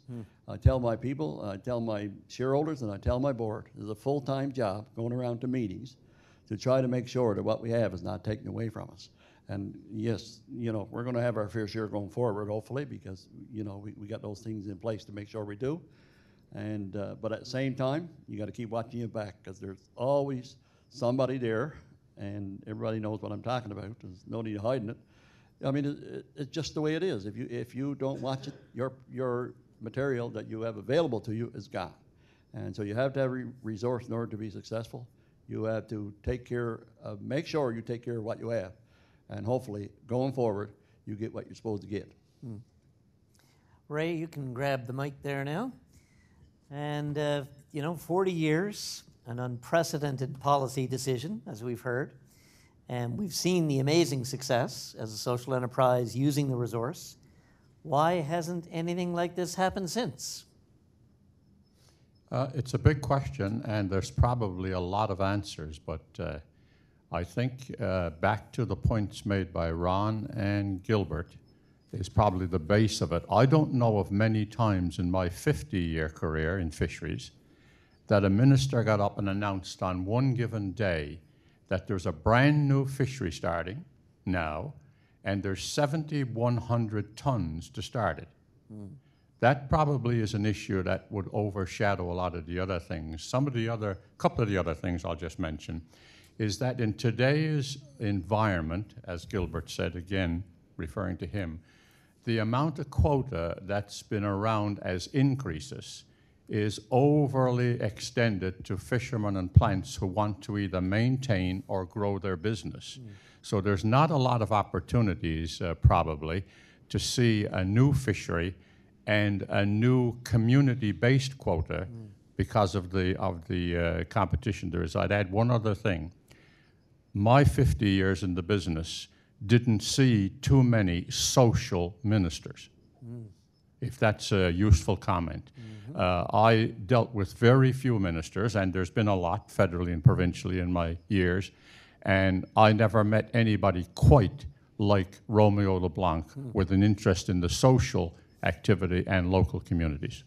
There's many other reasons, I'm sure, from some of the regulators and that, but that's my contribution. I don't know if Ron or Gilbert want to. I think it's Why not to it hasn't? contradict what Ray has said, but I think it's fair to say that it's been done. It's been done, and it hasn't been handled properly. Ah. Yeah, I think there has been a couple of occasions when it's been done, and if it had to be handled properly, set up properly, then maybe some of it we would be able to call in. Some of them we would be able to call in here today and tell us about their enterprise. But because of the way that they went about it, I think it's unfortunately we don't like to see that, but unfortunately it hasn't worked out for them. But you know, that's why we have to be so vigilant and make sure that we're on top of things to make sure that people don't do the wrong things to us, you know, as a social enterprise. So anything in particular you'd pinpoint on how they did it that didn't? No, I wouldn't want to get into that. I think we had a private conversation Yeah. over lunch that I don't want to say here, especially. But no, it's just you got to make sure that, you know, once a minister does go out and make a commitment and do things for you, that you put the right mechanism in place so that you're taken care of when the bricks start falling down. And so it's important that even as you grow, the opportunity that you have grow, let's say 20 or 15 or 20 years or whatever it is, then build some things around you so that if it happened to fall apart, the core, then you still got something else to fall back on besides one thing. That's what we're open. I mean, yes, you know, I think we're built on the offshore fishery, and it started back in '78, but we've built a lot of things since that, and I would hope that we have a great future because of the different things that we've put in place, not just one thing. So fall back on one or the other, you know. And I want to hear from Ron on that in a second, and I'm going to come back to Nicole in a minute. Some of what you say, Gilbert, I think reflects the fact and hopefully the benefit. The MUN Center for Social Enterprise is based out of the business school, and it partners with a couple other faculties and the whole university. But the business management principles are really key, I think, is part of what you're saying. Yep. Yeah. Ron, you want to weigh in on this? Well, I think that it hasn't shown itself again in the same way that the shrimp company and ourselves have started, because the resource was not there to do so. I mean, when you look back, and I look back, I mean, shrimp there's two key points. Most of the other fisheries have been to already existing fishers, so it's already been spread, so you had nothing new. This was a new industry, an offshore fleet, and it allowed for licenses to be given out to community organizations. If we look at other fisheries, whether it be cod or crab, it's always went to individuals and existing inshore fish harvesters as well. But also, if you look through the history of shrimp since '78, I mean, there are times where, like Gilbert stated, that it's been sort of done, even on shrimp alone. It's just that the ministers of the day have dealt these new allocations, because we call them allocations, and not licenses, to community organizations. We've seen them, and then it becomes the issue of survival. So we saw the decline in the shrimp, and so that's part of the reason why. But if you look at all the resources of fish, there is no real example like this 1978 example. So that's why. Okay, I want to bring Nicole into it, so Ron can share. 2 mics. There we go. Yeah, double barrel. Nicole, with the new Center for Social Enterprise at MUN, with a whole lot of examples in the province of recent social enterprises, and the provincial government has a new action plan around social enterprise. How do you see the experience we've learned about here today informing those who are just thinking about what social enterprise means and how do we move it forward? Thank you, Rob. I think that we're at a point in time when we're approaching social enterprise as if we're approaching the concept as if it's something new. We're looking at it with a new set of eyes. So it's very interesting to be able to look at examples that resonate with the concept of social enterprise that have been in existence in the province for decades. And of course, we can go back even further in time, thinking about Grenfell Industries and the cooperatives that came out of the activity there as well. I think we are at a very interesting point in time because of this renewed interest, both in the province, in Canada, and globally. And just thinking, the meaning, you mentioned the meaning of social enterprise. I should put it out there. There isn't any universally accepted definition. So just as I was listening to the presentations, I was grabbing some of the key words that really resonate, with a spectrum really of activities that are recognized as social enterprise, whether we're talking about community-based enterprise, where in some jurisdictions we do hear specifically of community enterprises, cooperatives as well. Ownership is a very important piece. The social mission is a very important piece. What happens with the money? Where the profits are driven back as opposed to creating individual wealth. So thinking of where we are and seeing these examples, whether they can be models for other activity in the fisheries or in other industries. Again, I think we've heard echoed here that the importance of identifying and having access to a particular asset, whether it is a shrimp quota, built heritage, natural heritage. I think there are lessons to be learned from the examples that we've heard today. Thanks, Nicole. Anyone else want to jump in on that one? Any thoughts on social enterprise? And I see you grabbing your mic there, Ray. Did you want to weigh in on that? I was just going to offer one other comment because I worked in another jurisdiction for 20 years, which is Nunavut. And if there is anything close to the Labrador coastal scene, it's in Nunavut, where 4 companies, all community-based and owned by the local people as opposed to a big corporation, have moved from a $10 million industry in 1997 when I went there to when I finished up last year, it had exceeded 100 million, primarily on turbot in Nunavut. I just throw that in as another example. Great. Well, maybe on the fishery in particular, because there's a lot of people in the room here, and I know viewing on the web who are very much into the fishery. Maybe look at, because we've looked at the lens of this experience on social enterprise, and we'll come back to that. What about the experience of these examples on how we handle the fishery in this province? I know it's a very simple topic and people have figured it out long ago, but who would like to weigh in particular, lessons from this experience with what could be applied more generally maybe in the fishery? Any general principles, insights? Gilbert, want to go first? Ray, go first. I don't really have a lot of concrete feelings about it, but I think the part maybe in the current fishery that demonstrates some of it is the fleet sector approach, that some activities are in, that we now have a collective approach to doing certain things or getting certain things, because in addition to the individual competitiveness of 100 fishermen, many of them are involved in groups, fleet sectors especially. And I would see that as a possibility going down the road of seeing some collective activity, a little more collective activity than the individual competitiveness that we're familiar with in places like my hometown of Portagrave, for example. Ron, any thoughts on lessons for the fishery from your experience? Well, the only thing I could say added to what Ray said is that, you know, the only way a fishery can work, and it works at certain times, I mean, whether you're in Portagrave or Fogo Island or anywhere else, is for the industry as a whole to work together, which is basically what we do. We will take the profits or our experience, our knowledge, and our abilities to try and subsidize other operations or to keep them going. But it's to an end that we want to see. And we want to see these plants flourish and these communities flourish. And until you get that throughout the industry, you're going to see some of the struggles. It's not the perfect answer. I mean, a cooperative is not a perfect answer. In neither is shrimp companies.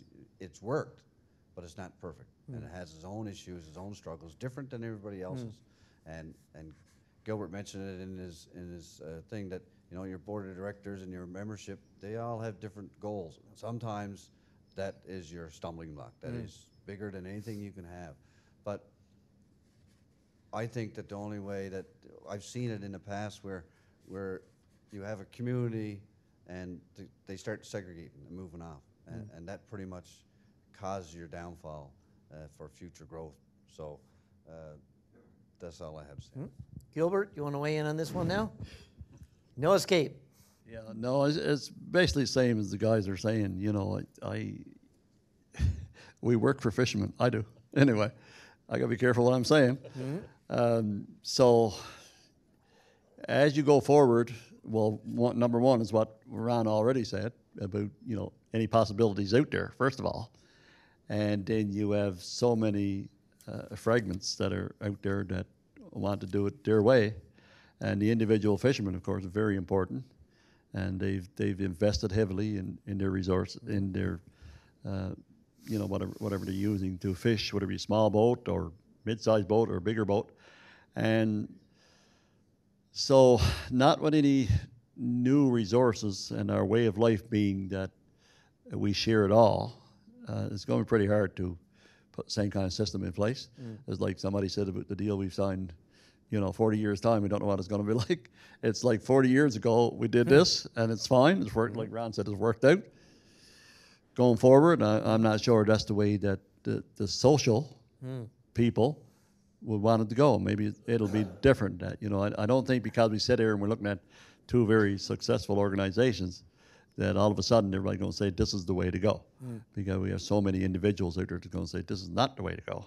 This is the way we have to go, and they're all waiting, same as we are, you know, to get their fair share if it comes out. So it's going to be hard to set up companies, organizations, co-ops, whatever it may be called, in the future because of the individuals that will want to make a living the way that we always have. So I think that's very important for us all to remember, not lose sight of that fact. Another factor that came up when we had our chat before the session, and everyone is living with it these days, and Harris Center has done a lot of work with our population project on demographics. And one of the aspects of that, actually Dave Lowe did a study as part of that project on succession planning. So maybe start with Nicole in terms of the challenges we know province-wide in all sectors, that with the aging of the baby boomers and dropping fertility rates, there aren't going to be as many people. There aren't as many already. And so for succession planning of existing businesses that have markets and a good operation, but who's going to run it when the current operator retires? Is social enterprise part of the solution for that? That's a question I think that remains to be answered. But I mean, you're talking about challenges in terms of succession and the population demographics. Again, flip side, opportunities. Again, part of this conversation is reigniting or igniting a conversation, or how could we connect these conversations on social enterprise to succession planning. Part of it, I think of some social enterprise, or a social enterprise in the room, Fishing for Success, which is looking at education, keeping the heritage of our traditional heritage in fishery alive with young people. You know, we can connect some dots perhaps in these types of very specific ways. I think part of what we need to do is have sessions such as this where we make aware or raise awareness about, well, we do have these existing initiatives that are going to be facing the question of succession. If we are able to present that and present it to the right audiences, have it land on the right ears, then there is opportunity.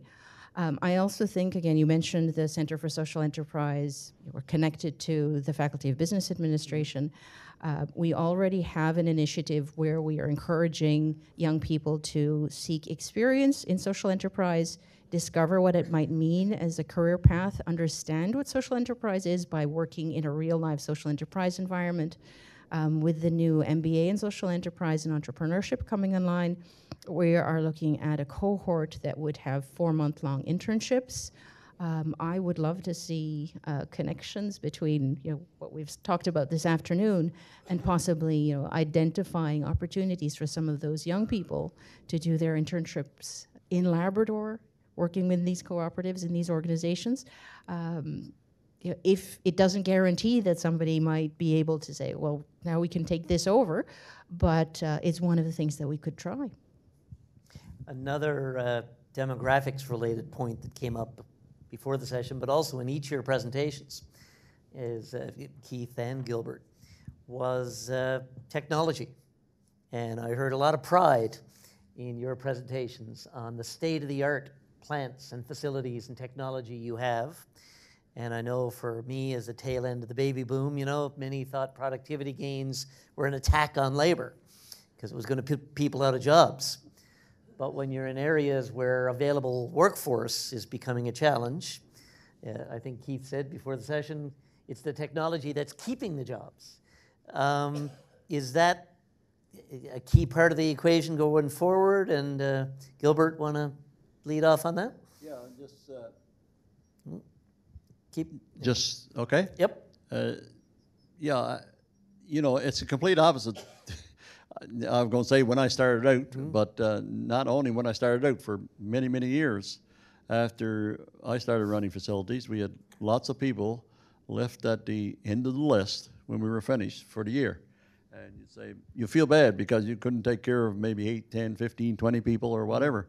And you wish that your plant was big enough so that you could put everybody in and take care of them.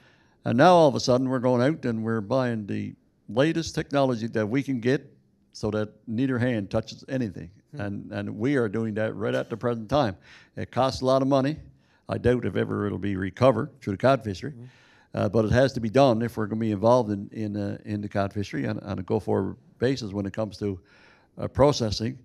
But it's amazing to see how that it's completely turned around where, you had lots of people waiting for a job. And now I know in our own case on the coast of Labrador, if we don't get a few students out of high school, stay home for the summer and take a job with us, we're going to be looking for the fishermen to process their own crab. And that's where it's gone. But, what we've done on everything that we've bought maybe in the last 8 to 10 years is to make sure that the least possible number of people that we have to work on the equipment that we're buying, that's what we buy. And you can show me where you need 2 people as opposed to 10 people, guess what? I'll buy the piece of equipment with the 2 people required. So, and not because I want to, it's only because I have to, because there's no people available. And succession is so important. Personally, I can't see, with the people that's leaving our coastline, I can't see how we can continue to process in the long term, no matter what you put in, unless it's all robotic. And that day might come, but it's going to have to go there if we are going to continue to go forward. And I just expand on that a little bit as far as succession is concerned. You know, we need to change the minds of our young people. I'm going to work in a fish plant. And we all know, like, the tail end of the baby boom. I thought you were a little further in that. But, Yeah. Funny guy. well, we can all go back to, when we were young and go to work in the fish plant, and then further on than that, of course, go to work in the fish plant. That was the last thing you wanted to do. And now today, and it is, lots of opportunity for decent, high-paying jobs with anywhere. And it has to be if you're going to be competitive. If you're going to stay in the fishery, you're going to have to pay people. And if you're not going to pay people, then you shouldn't be in it. And going forward, the people in the fish plant, whether they be, in quality control or occupational health and safety or whatever it is, or management, they're going to have to be paid well, and we're going to have to get rid of this stigma called going to work in the fish plant. Because you're going to work, we eat products from all over the world, from people who process it for us, and we trust them to do good food for us. And if we find out that they didn't, then we cut it off and we move to something else. And so we're doing the same thing. We can't say we're going to do the same thing. We're doing the same thing. I mean, I realize that I'm doing product, especially cooked products, for people who want to eat the same things I want to eat. They want it pure and wholesome and, good for you. And with our people that are coming into the system, if they, if they take pride in their jobs, then we can accomplish that, and we can have good paying, high quality jobs in the future if we take the right approach to what we're trying to achieve. Ron, anything you want to add to that? I don't want not to add too much more, but basically what everybody said so far. I mean, it's a necessity. I mean, we started automating a number of years ago. You have issues with communities in our area. It's a little bit different. There's no road connection as you see now on the south coast, which wasn't always the way. But so you have to automate, and you only bring in those type of automation and new technologies in on a requirement basis. You still want to make sure your employees get their hours. You make sure that anybody is available. But it comes a point in time when you can't wait till school's out and you hope, like Gilbert stated, you got 10 students that want to come to work. So when you're at that stage, you have to find ways to do that. And for the operation of the plant, but you got to look at what you're doing with that technology. It is creating still and allowing people to work, because there'll come a time soon, maybe, that you'll have to close certain plants because of workforce issues, and maybe combine plants and make them one multi-species plant and bring people in. So you're trying to keep those communities alive, for us anyway, while you're trying to make a profit as well. Great. I think we're going to open up to the floor and the internet in a couple of minutes. Ray looked a bit relieved there, but I'm not going to let him off the hook. One last question for the panel, for Ray, and before we open it up. Gilbert waxed eloquent about the union name in the Labrador Fishermen's Union Shrimp Company. What role did organized labor play? You touched on it, and it's different than we normally think unions playing. And how key do you think it is for other approaches along these lines? I think the history part is very interesting in that two factors. Number one is that capacity in Labrador 40 years ago to do most of this stuff, or much of this stuff, was simply not there. And I don't mean that in a negative sense, I mean in a factual sense. And I reference it by simply repeating what I said. The organization of anything along the coast in the 70s was in no way connected to the union, the Fishermen's Union, that is. And I was there and worked it and with the people there. But I use a perfect example. A guy arrives there, and I don't want to give too many accolades to my buddy Max Short, because that won't be good for a number of reasons. But anyway, as a business agent with the union, I think when he came to the coast, as I recall it, because in 1979 and thereafter we worked much closer together, but when he came there, he saw a need. I don't think it was very much about signing up memberships. I don't think that was Max's first, and he can speak to this later. I don't think that was his first priority. I think he saw the needs of the fishermen and the communities and said, the people or the agency that might be able to help this best is the group that I'm working with. So he said, I put on my union hat only to be the agency to get things done. And I think when him and Cashin went to Lansaloo and talked licenses for the Eastern and the Straits area, it was on that basis. We want to help improve the lot of the fishermen. We want some employment for other people on shore in addition to what's there. And the quicker we can get something to deliver, which was the shrimp licenses and the money from it to cross-subsidize, I think the union played a tremendous role in delivering what nobody else at that time was in a real strong position to do. LRAC was there, they had their role. But when it came to the local communities in much of the coast, you needed that leading edge of doing something and getting it done. I'm not so sure anymore now. I wouldn't dare go into the thoughts of where the union and unions fit in today's society, but I can certainly throw out a bouquet to the people in the union who saw needs much beyond signing up membership cards and getting dues. That's my comment. Great. Gilbert. Yeah, I can expand on that a bit. Both sides, I guess. Yep. But and again, I acknowledge the presence of Mr. Short. It's wonderful that he can be here with us. He's been the main catalyst one of the main catalysts for everything that's been going on the coast, right? But even in the early days of Labrador Shrimp Company, before I became general manager, from 1978 to I'm going to say 1986, the union was totally involved with Labrador Shrimp Company. It's almost like a child. They taught them how to crawl, then they taught them how to walk, and then they taught them how to run, then they ran away.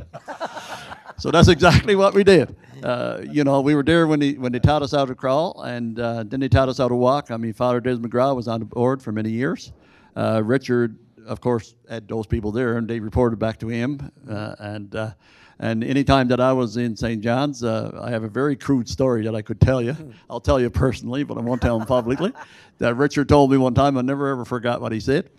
And until the time came in 1989 when we knew that it wasn't going to work out of St. John's, we came here, closed the offices, took it back to Labrador, set up our head office in Lansaloo, and from that time it's become very, very, very, very successful. Not anything wrong with the people here, but it just wasn't working because of the way it was set up. But needless to say, in the past, the union was very, very instrumental in helping our board members grow, because you can imagine back then, and they weren't very educated people. We have people with university degrees on our board now, and they can confuse me easily enough. But back then, it was it was the hard guys out of the boat, and wasn't very educated at all. We'd almost have to sign their checks for them, but they were good people, and they were honest people. They're hard-working people. They wanted to do the right thing for the communities. I saw some tears flow down their faces when the decision was made to close some of their plants. We didn't. That's 30 years ago, and the plants are still not closed today. So that was all a progression of what the union did for us in the beginning. Now, I'll tell you this little story. As far as the union is concerned, I think it's necessary because, it takes care of people. I mean, we had a vote in our plant when the union came in and tried to unionize. And our people were that happy, I don't mind telling this story, that they refused the union. They said, we don't want a union. Well, guess what? The people that are in the union owns the company. So they went to a convention and said, you might have voted against the union, but you're take the union. And so they installed the union with our membership.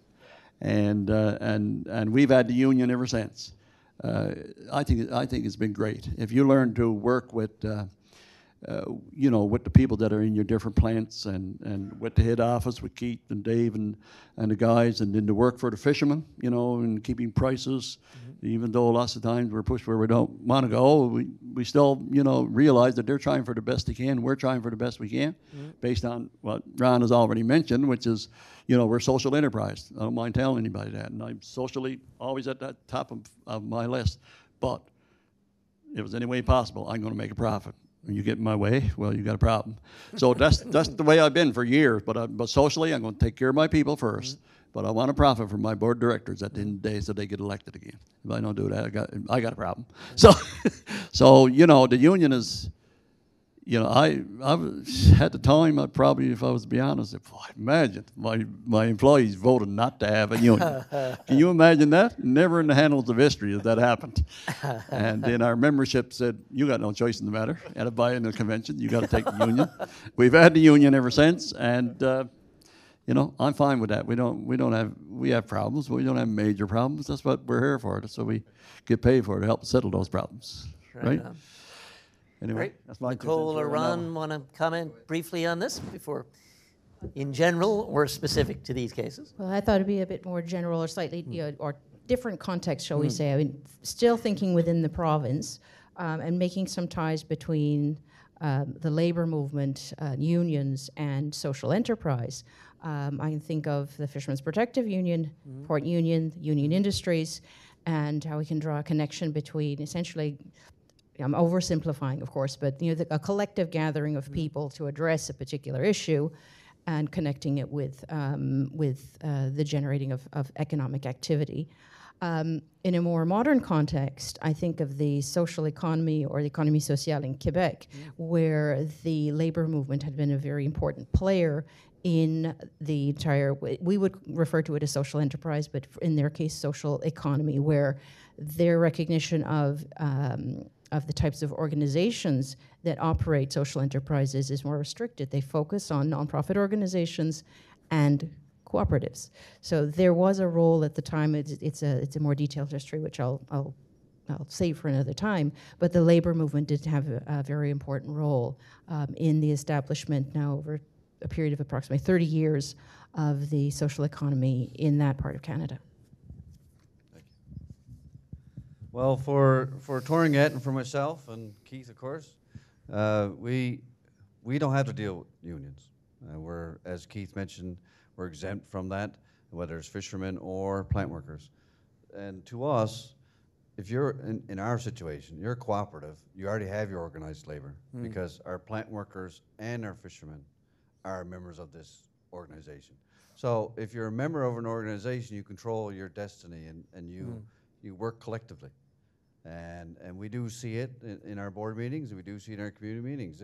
If there's issues and it's dealt with by our own people, our own members, our own owners, because our membership are our owners. So there is no use for an organized union labor in a cooperative as we see it.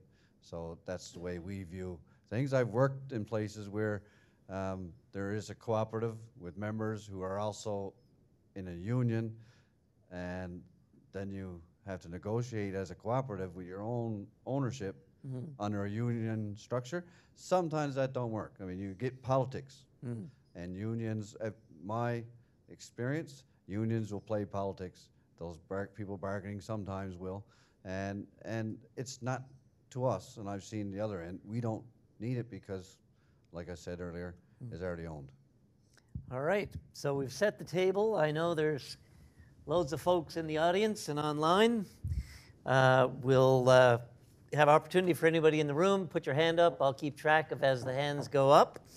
And introduce yourself. You need to have the mic because we are digitally recording. We also are delighted. CBC is here with the broadcast, and so they'll be reporting on the session. And of course, people viewing online can email Kathy Newhook at, should they use Hair Center or Kathy? Kathy with a C, Kathy N at mun.ca, if you want your question tabled here. So I see we have a runner with the mic there. Justin, right at the back to Carrie. And please introduce yourself, be succinct, away you go. Hi, I'm Carrie Clare. I'm a researcher at Memorial. I don't know anything about the fishery, so I really appreciated the discussion today. I learned a lot, and I have a lot of questions, but I'll start with one. Mr. Linstedt, I understand that the Labrador Fishermen's Shrimp Union Company Limited okay. Was started as a co-op and then became a corporation. Could you speak to why you made that transition? Yeah, I don't know. Phil, you want to answer that? You were there when it was done. I don't know the reason why. I guess they've never explained to me. I wasn't there at that time. Wait, now we get the mic to you. Yeah. Very interactive session here. Yeah. Very interactive. The directors of the corporate of the what was a co-op didn't like the reporting structure. Oh. Just try speaking. Hello. Yep, you're good. The directors didn't like the reporting structure under the Newfoundland Cooperatives Act, and figured this was their own company. They want to keep it private. They big thing they brought in was a restriction on dividends to $1 a year, so all the funds had to stay in the company.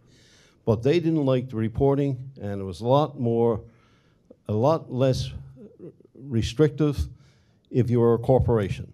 And they wanted to do their own thing from the beginning. They didn't want the provincial government in poking his nose in. And that's what I remember, Gilbert. Yeah, something like that. I say before my time. So Yeah. I remember you touching on that once in a while there. There are others in the room who might want to weigh in on it.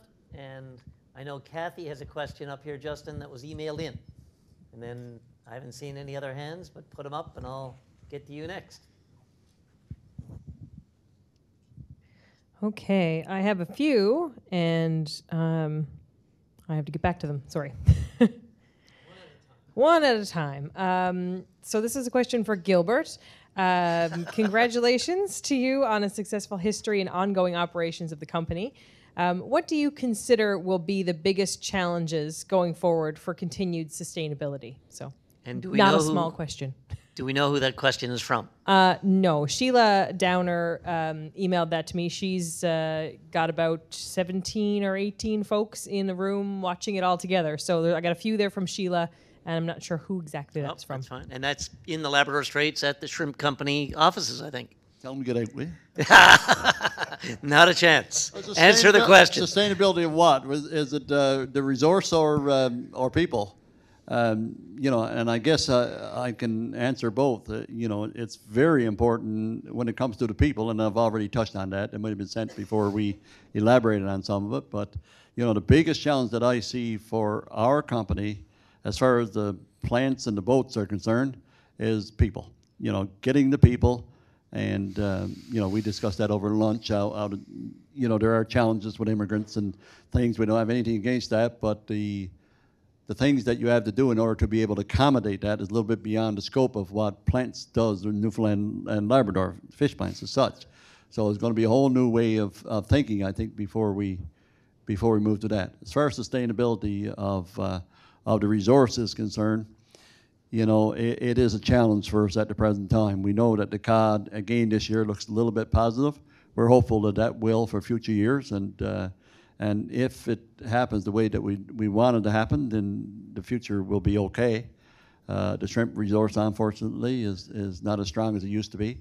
And that in itself, you know, I touched on about how important it is to us. Really, it's our life's blood, the offshore shrimp. So it's very important that we keep that resource sustainable. And without it, times in the future will be they've been challenging in the past. They will be a lot more challenging in the future if that resource is not there. Thank you, sir. Other comments, questions in the room? I know Kathy has another one. Do you? So we'll let Kathy have the mic again. Dynamic group in the Labrador Straits. Now I got to find it again.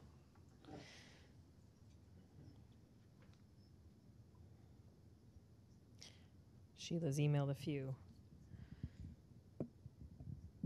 All right. Yep, you're on. I'm on. Thank you for the presentations and discussion. Keith mentioned in his presentation on the Tauranga Producers Cooperative having volunteers on your board. With limited business experience, it sounds as a shrimp company has been in the same situation.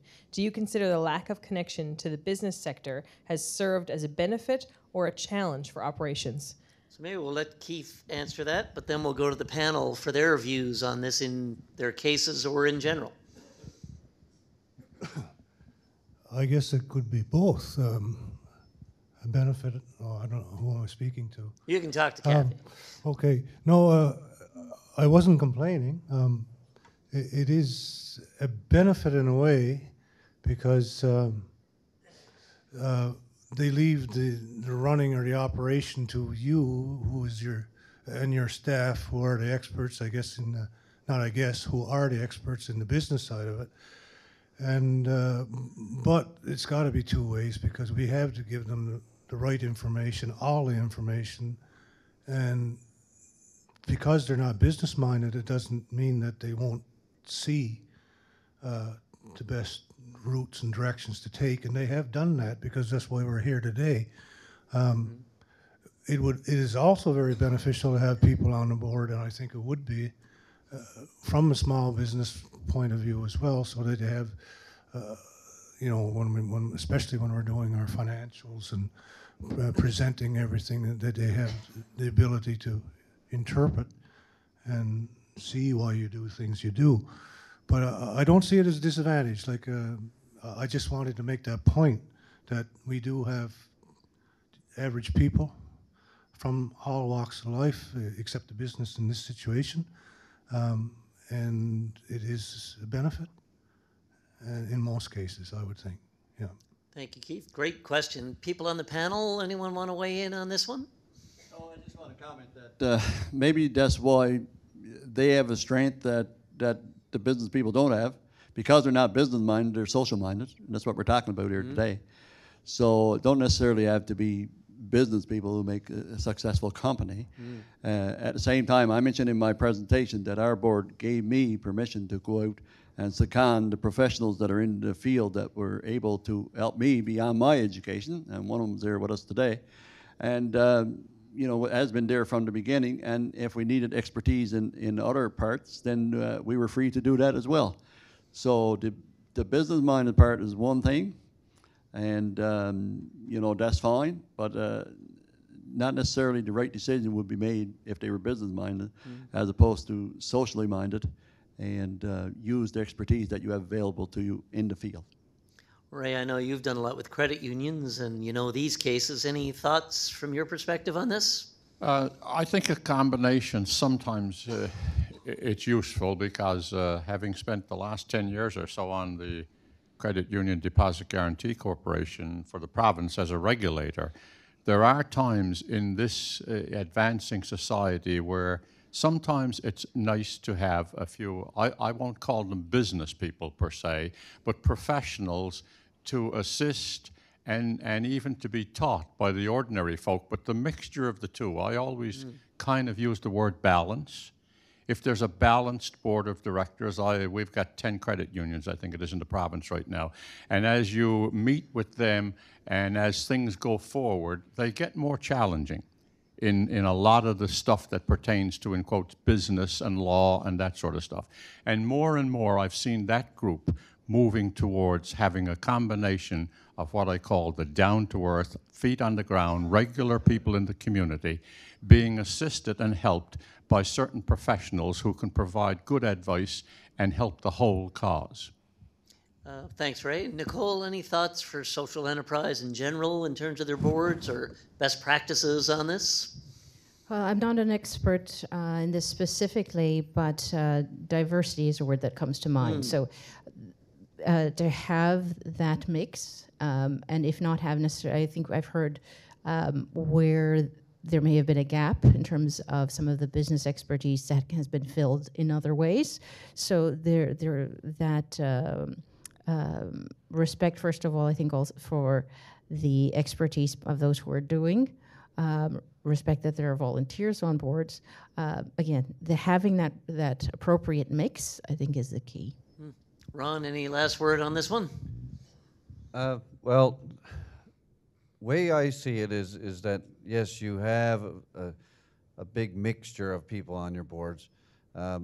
Most of the fishermen now, if you look at the way it was before, they have no choice but to be their own business person nowadays with enterprises. We don't even call them just fishing boats anymore. We got a special name put on them because it's advanced past that. So you have those business-minded people because they're running their own businesses. For us, I mean, yes, there are volunteer board of directors. Some are fishermen, but some are plant workers and some are just members.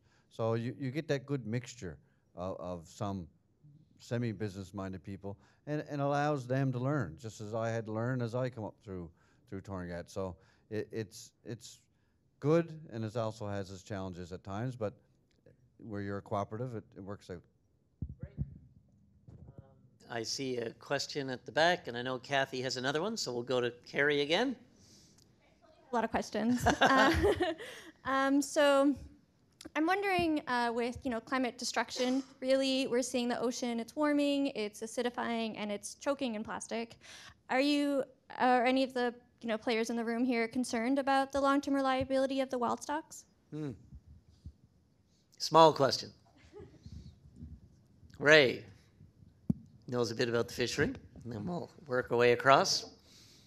I wouldn't pretend to be as current as I once was, but I would think that with all of the so-called green movements and with the concern that most people have for the environment, my view of the world is, when it comes to seafood, that people will continue to demand and want more of the better wild seafood, and as a result, the only way to do that is to protect our environment and to protect the resource that's in it.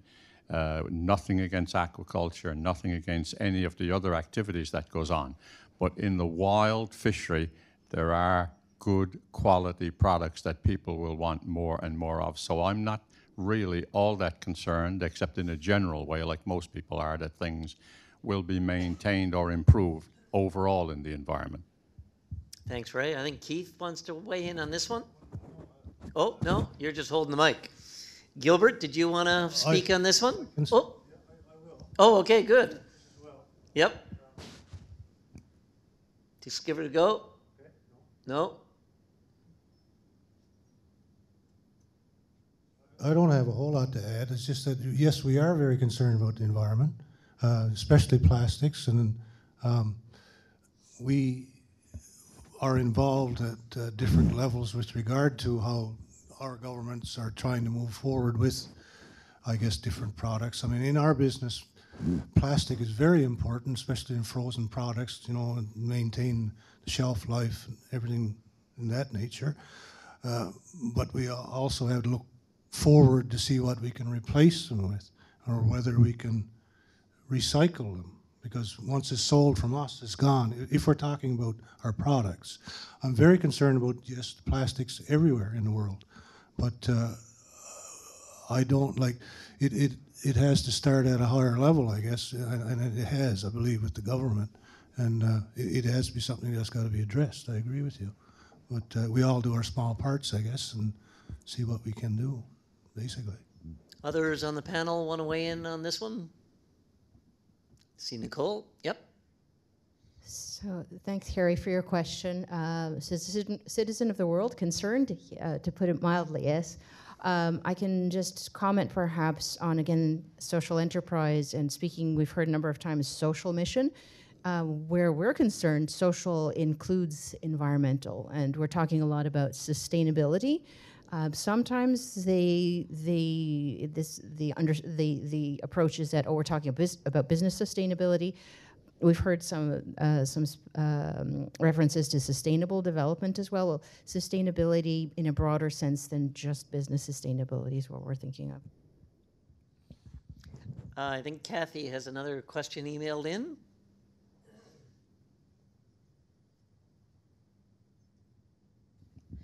So this one was touched on a little bit in the tail end of the panel discussion as well, but I think there's lots more room to dive a bit deeper. Do you think there's enough being done to promote fishery career to youth in the province? I know that you mentioned that you don't think there is, but what do you feel like, what do you think could be done about it? What do you think we need to do to address it?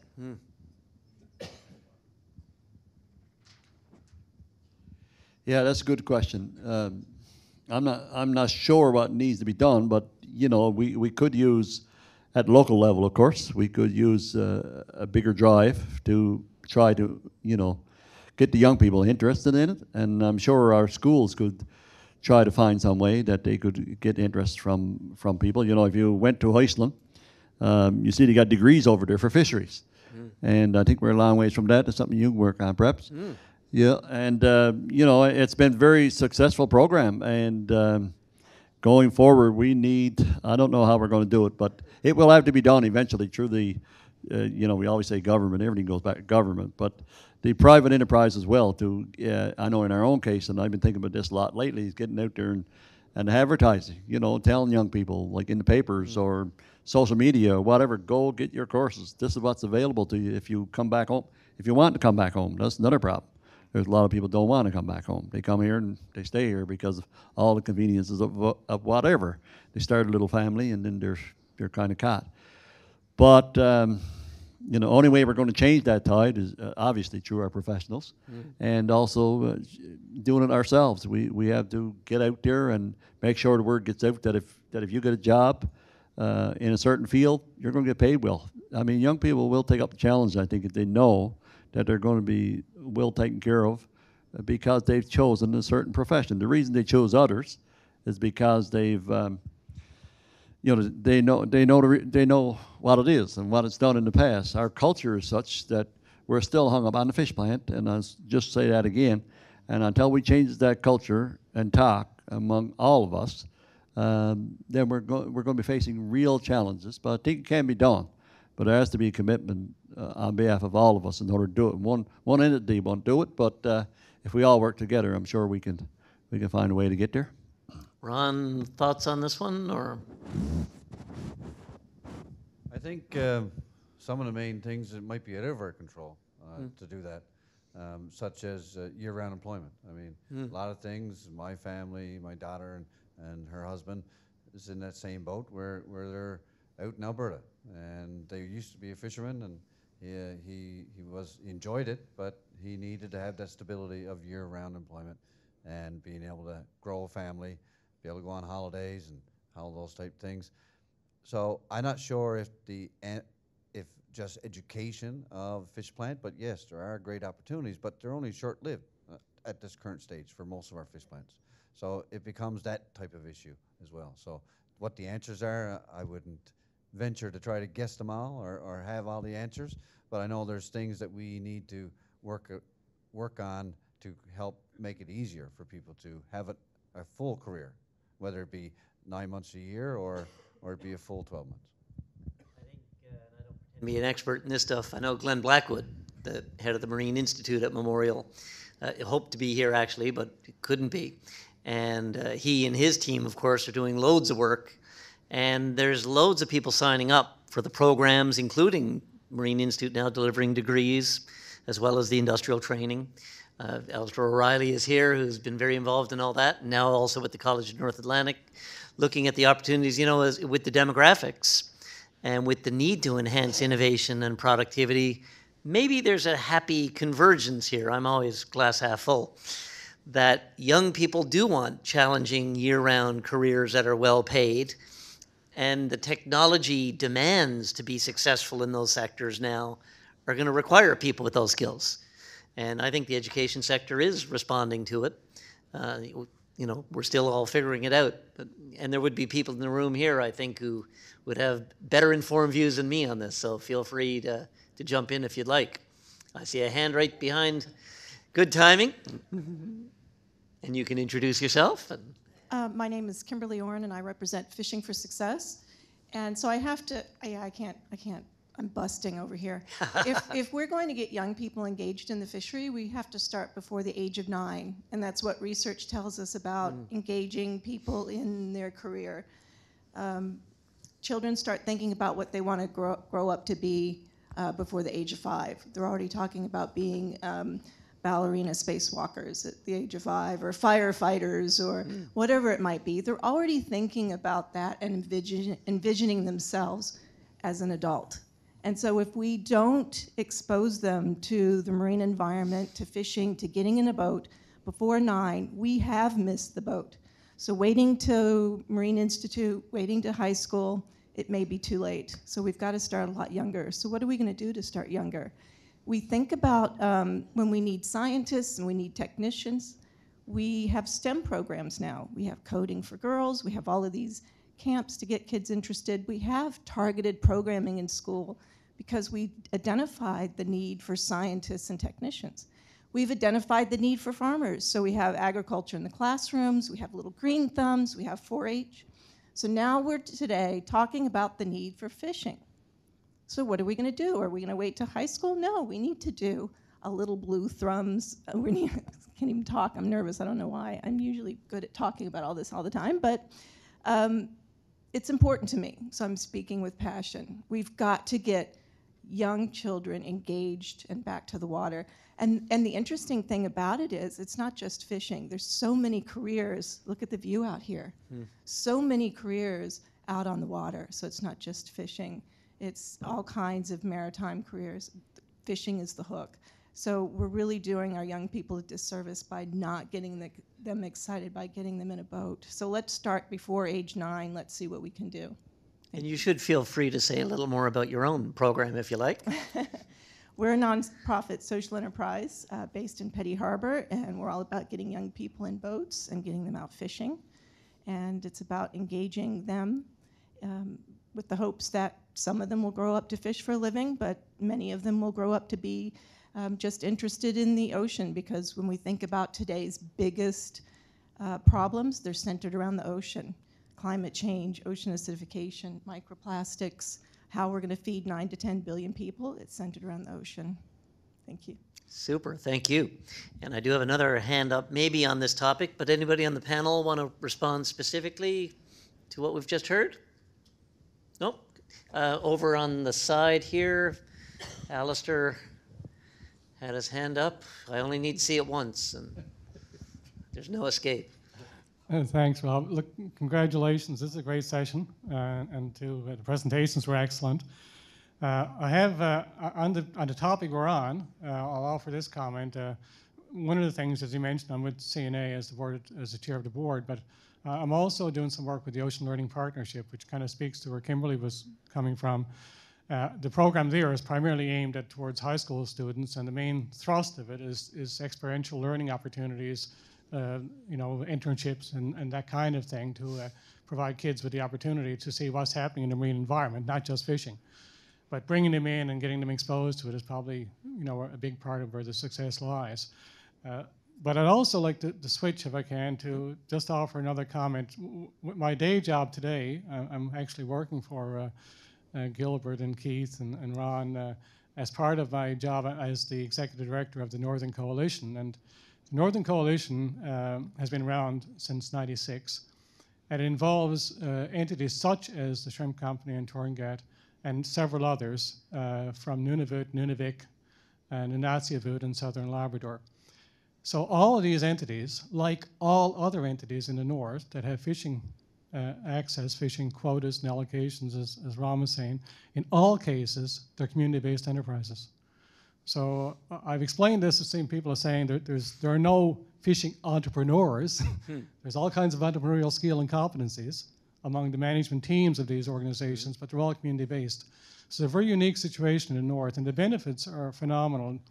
In 2017, my guesstimate from looking at the numbers was that the benefit to these collective communities and several others, and Brian Burke was here as well from the Nunavut Fisheries Association, and Derek Daly representing the Inuit in the north. But looking at all northern groups, my estimate was about $100 million in 2017. Now, Gilbert said earlier that shrimp is not looking as good as it was, and we're going to see some hits there, so that number was going to come down.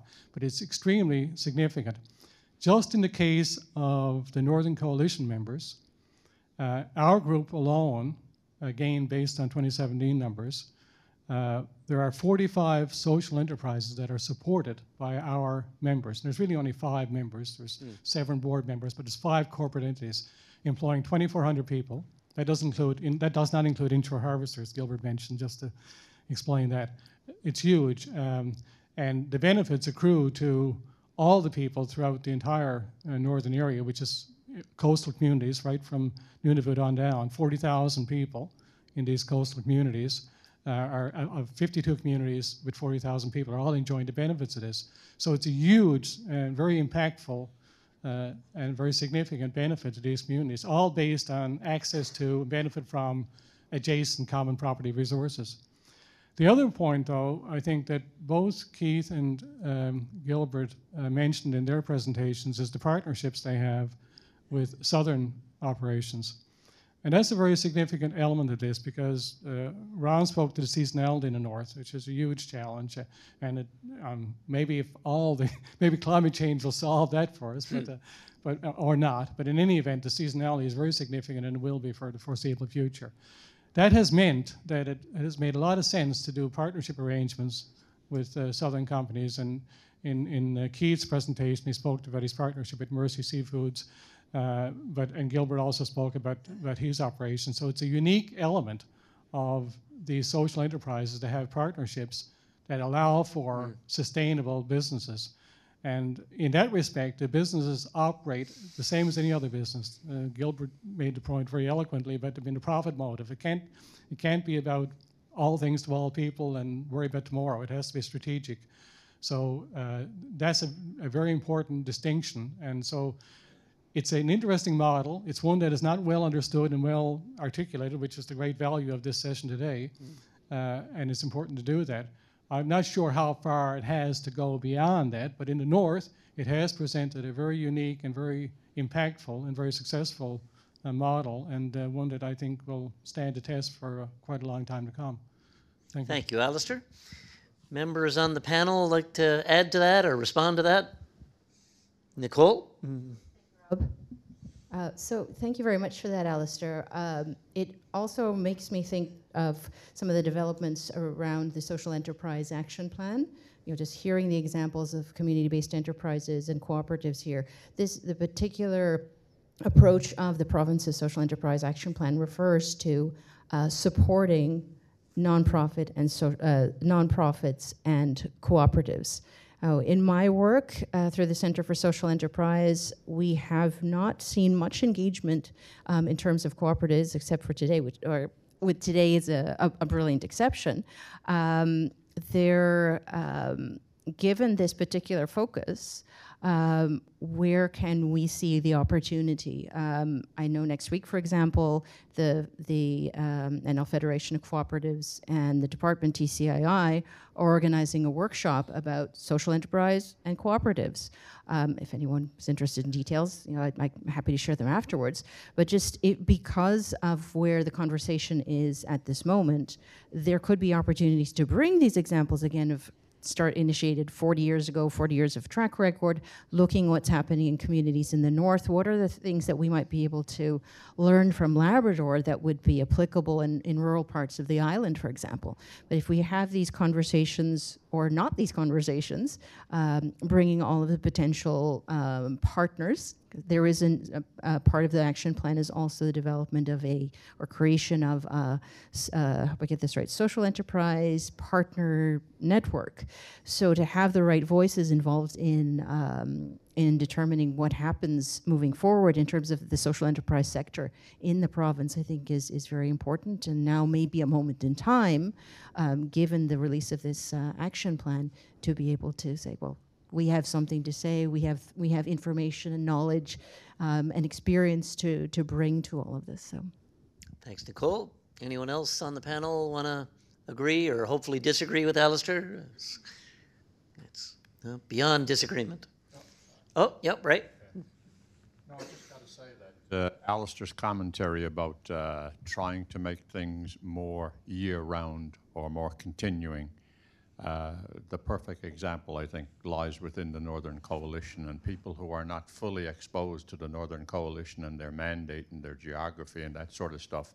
There's another separate lesson to be learned in addition to the one of those two agencies, because after being in Nunavut, working with them for the last 20 years, the Inuit in that territory have gradually moved a little more, Alistair, towards the southern connection, if I call it that.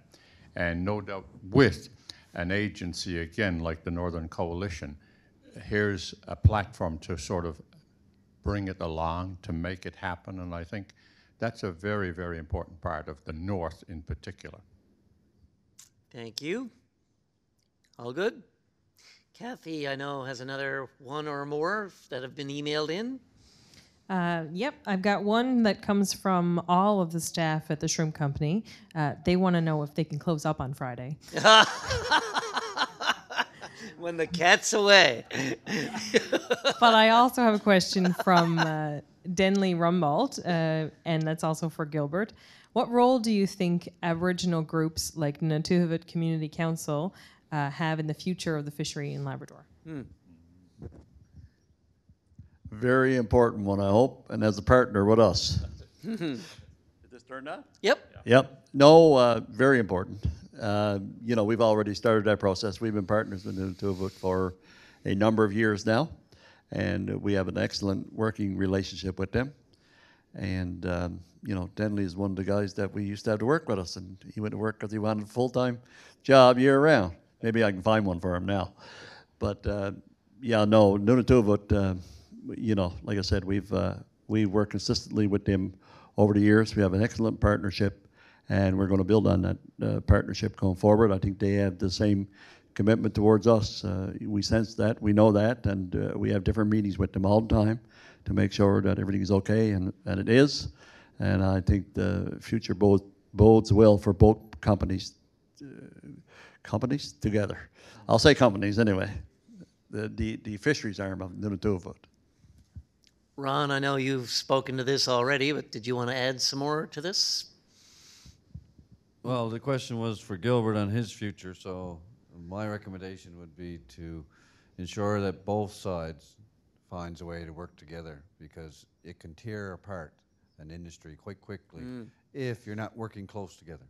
If you're not including the industry partner in with the government side of it, when and if NCC becomes a government, Nunatuvat becomes has a land claim, you need to work together, because if not, people will find a way. And Keith sort of talked about the DFO side, and we've seen it in the past where there's ways for someone to tear you apart even more. They'll do that. So in this industry, so it's my recommendation is to find a way to work together so that you're included together on everything.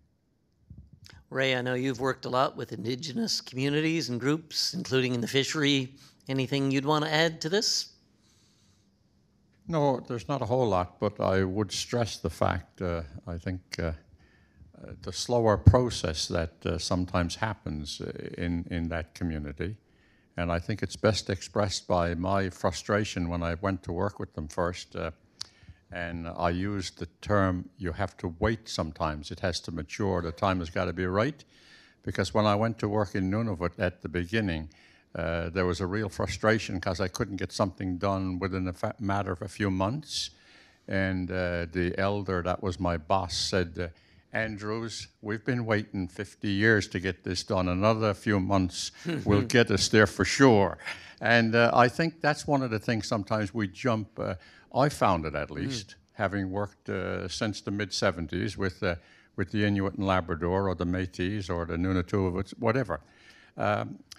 It's a slower process in some of our northern regions than it is in some of the southern regions, and for a whole host of reasons. But I think in the final analysis, while it may be a bit slower, it's sometimes very successful in getting things done at the end. And so I'm not one of those fast, quick responses. I like in the northern and the Indigenous community to sometimes, and most times maybe, going a little slower than some of the other regions that you've had to deal with, or that I've had to deal with. Thanks, Ray. Nicole, I don't know if there's any general lessons about social enterprise and Indigenous peoples. Any thoughts or? No, nothing to add other than I was having just a conversation last night with talking about exactly what Ray has just said, you know, the value of taking time, and we're so programmed in some ways to hurry up and get things done. I mean, we're living in a world with Facebook, Mark Zuckerberg, you know, fail fast, fail forward. Well, we don't want to fail and break things, and we're talking very much about relationships and social missions, social enterprise. So that's something you can't rush. Thank you. Keith, you want to weigh in? Well, Ron said it quite well. Us as Tauranga Co-op, we, like I alluded to in my presentation, that the majority of our membership is Labrador Inuit people. We do work very closely with the new government, and as Ray said, things move slow. You have to be patient, but you have to be on top of it, and you have to find a way, like Ron said, in order to make it work for both. And it will work because it has to. I think anyway, but but it is a bit challenging and a bit frustrating. Like in this business, you got to make split decisions on a lot of things very quickly. And when you're dealing with a government, it doesn't matter if it's a Nunat government or the provincial government or federal government, things don't move that fast anyway. But we are operating within the Nunat territory, so we have to respect our government along with the other governments, and we have to move forward. And we are moving forward. It just takes time, you know? Yeah. Thank you, Keith. Kathy, we have a question here on the side of the aisle. You can introduce yourself. Hi, I'm Madeline Burry. I'm a researcher at MUN. My question starts with Ron, but I think I'd actually like you all to answer it. Ron, you made mention that you don't have any involvements with the union because you're not of need of them. I don't work for your organization. I don't know if that's the case. But one of the things that myself as a researcher was so valuable was the FFAW's Women's Council, which, if nothing else, sets up a network of fishing women who can rely on each other and can use their positions to advance the position of women generally in the fishery. So I was just wondering, without union connections, if and what are both of your organizations doing to advance women in the fishery and include women in the fishery and realize equality for women that are already in the fishery?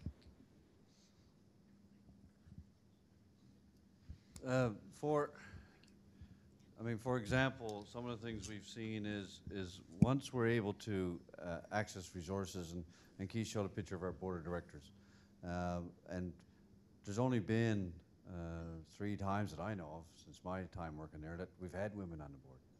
So it is challenging to get them involved and more involved. Fish plant operation-wise, majority of our workers are fish plant are ladies. But in the fishery, it's difficult. And in our case, in the north, it's even more difficult with a very small, limited resource. But we're seeing some more interest by women, and some of them are getting places, and some of them are advancing themselves. But we always assist where we can, but it's difficult to find out and to be able to push it any faster than what it's going. It's one of those slow processes, it seems. We involve our workers, male or female, as much as possible in all our decisions. And we can only hope that people become more involved. But we do have a large amount, just not sometimes into certain aspects of the fishery that we'd like to see them in. Nicole, don't know if you have any comments fishery specific, but anything in response? I think you'd like to hear from each of the panel if they have anything to say. Part of me is just looking again at Kimberley and knowing they have a Girls Who Fish program. So I couldn't speak as eloquently or fully to it as Kimberley might. Maybe I won't be as nervous this time. We'll get the mic to Kimberley on for Nicole, and then we'll go back to Gilbert. One of the biggest challenges for women who are trying to fish, actually in the boat, is to get their sea time. So if you're trying to move women from the fish plant floor to the boat, that's the biggest challenge, is getting sea time for them. Also, I was thinking to add to your question too, when you were talking about more of the automation, then that's going to be impacting the women more than that's going to be impacting the men, because they're more likely to be the women are more likely to be the fish plant workers. So how is that going to affect your balance of men and women in your corporations if you're doing more automation? So that was a question that came to mind also if you're thinking about the gender balances in your fisheries. I can quickly add to that part in the last question anyway, because I already did the other one. What Gilbert has stated, and especially for us, I can speak, our automation is there to correct the lack of workers we already have. So, for example, we've always operated since about 2002 with a 60 to 70% of the workforce required in the plant. So we're always short workers by 20 to 30% every day, all the time. So automation came into a role to enable us to continue processing with the existing workforce available. We don't have in the north the ability to have someone come from Postville and drive in to go to work. They'd have to fly in, stay there, find a boarding house, and it becomes too expensive for people to be able to do that as a fish plant worker. So we're not getting rid of people or replacing people. We're replacing the missing people with automation. Gilbert, did you want to weigh in on this one? Yeah, no, I just wanted to say that I wish there were more that were looking for jobs. You know, it's not a matter of holding them back, as we need them. And what gender they would be immaterial, as you can appreciate. You know, and we take every opportunity we can because I'm cognizant of the fact that, you know, there are ladies that need to be moved forward, pushed sometimes. They sit in the background and the men will move forward. But we don't have that challenge because we just, you know, I utilize whatever I got, and if you got more, send them our way, because we'd like to be able to have as many ladies as possible working with us. And you know, I was just thinking, could I add a little bit to that as far as the mentality of the fish plant is concerned? Somebody said something about year-round jobs, right? Mm-hmm. Maybe it's not only the plant workers or the people in community that got to change their minds. Maybe it's the people that's making the money and run the facilities that have to change their minds. You know, key positions, if we want a manager, we'll go and say we'll pay him 12 months a year, and he goes off for 6 months and chews his fingernails and comes back again in the spring of the year. If we maybe, you know, instead of taking the extra money that's there and using them for other purposes or not using it, maybe we have to make a commitment to key people that are well trained in the proper way on a yearly basis to try to fill that gap. I mean, I know it's more of a commitment out of the bottom line of the enterprises, but there might be something that we might have to do in order to survive. And I mean, you might have to, you know, there might be 3 or 4 or 5 months there where you're not so busy as what you could be or should be, but still there's always work that needs to be done. And so maybe the thinking needs to change from everybody's perspective in trying to fill in that little gap that's there. Great. Ray, on this one? Nope. So we have one last question at the back, and I'm going to go to the panel to answer it, but also to have your closing comments on the session. Hello. Thanks much to the Harris Center and everybody here for the work you've done and the work that's facing us. My name is John Michael Lannon. I'm with Crossroads HSSE. I started in the north in Point Barrow, and I remember we had to go cut holes in the ice for miles to get some whales free. And now Point Barrow is about 500 yards shorter than it used to be. All that ice is gone. Erosion is happening. Climate change is upon us. Looking for extra work for people in their off season might be in ecosystem restoration and climate change mitigation and deep adaptation that's facing us. In the future, things are changing. All the wall stocks are down, and the opportunity for addressing this is paramount.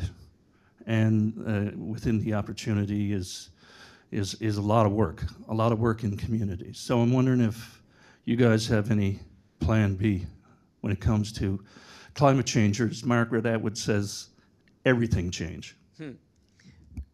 So that's a great question to end on. You can respond to that. I'll start maybe with Ron, and you can address that, but then any other closing comments you want to make for the session. I think that everybody has been dealing with climate change for a while, so it's not something that's going to happen at one certain point in time in the future. And I think we've seen those changes, and what we can do as a company, we try to do things that assist the environment and stop causing issues. And we've changed our own processes and our own values of how we do things. But it's an adapting thing we've had to face already, and we continue to face those. I don't have an answer as to what it will be, but in the fishery you wait until when you have an issue, you find a way to deal with it, and you're always dealing with issues. So, but I don't have an answer to that environmental one.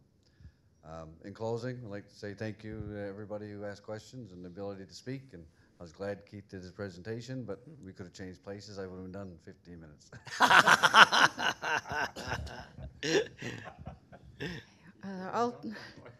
I'll try to do the same and respond to the question and give some final remarks. Everything change? I guess I'd slightly disagree, but I'm coming from a different perspective from Ron. I think we've lost time in preparing for adaptability. I think we've precautionary principle, prevention, we're behind on that one. One thing that I can look at thinking of social enterprise, and again, the association with business education, is how do we look at business for sustainability? How do we operate where we've been operating in a system that has focused on continuous growth, where we live in a planet with limited resources. So that adaptation that's required in terms of activity and also education is something I think that's extremely important. In terms of closing remarks, yes, thank you to everybody who's participated today. Thanks to my colleagues at the Harris Center for partnering on this event. Thank you to Dave Lowe for coming forward with this as an opportunity. I also put out a challenge. We may have a moment in time now where there's a lot of attention on social enterprise. Let's seize that opportunity in as many ways as we can for the greater good. Let's celebrate the examples that we have seen of community-based enterprise, community action, and social enterprise, and celebrate a different story, or that is, celebrate the story rather than the negative story that we hear all the time about population is going to be a problem. We are selling a story to our youth that is telling them to leave the province. We need to be celebrating what we do have as opportunities here, what a wonderful province this is. I left, I'm a first generation Newfoundlander, I left, I came back, people still think I'm correct. Why? But I do see a positive side, and I don't hear it as much as I think we need to. And to be able to communicate to our youth that there are opportunities, we just need to be shining the light on where those are. And also, just as a final point, the North.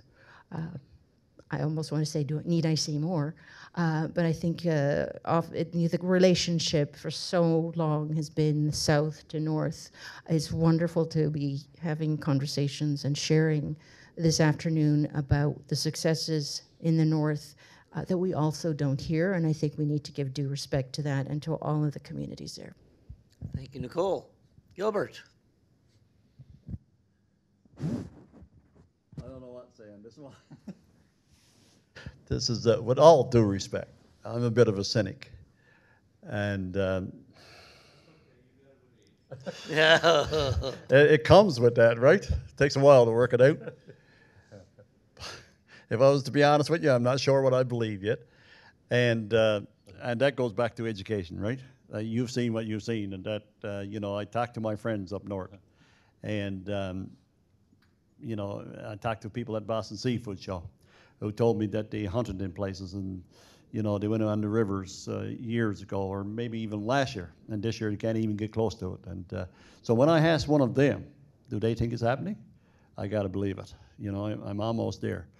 But I'm kind of wonder what it's all about, because I think that evolution happens, and I guess there's probably too much against me to be right this time. I'm probably going to be wrong.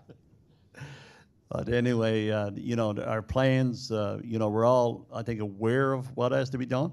That started with us with our new ship. If you're here for a presentation, you see that it's totally green ship. We make sure that everything comes back out of the water, brought back to shore, reutilized, and whatever goes on there.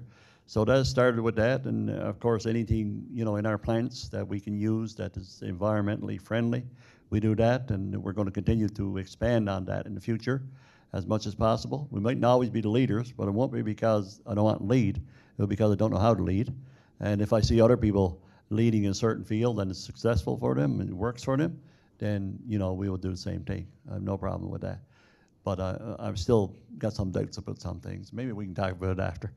But anyway, that's just the way I am.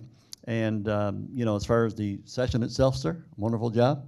It's been a great session, and it's been thought-provoking. It gets me thinking about different things, and, you know, it's Buddy spoke about my age, and he's getting fooled by my gray hair, because I could have fooled you and dyed it too, you know, like, you never know the difference, like Rob, right?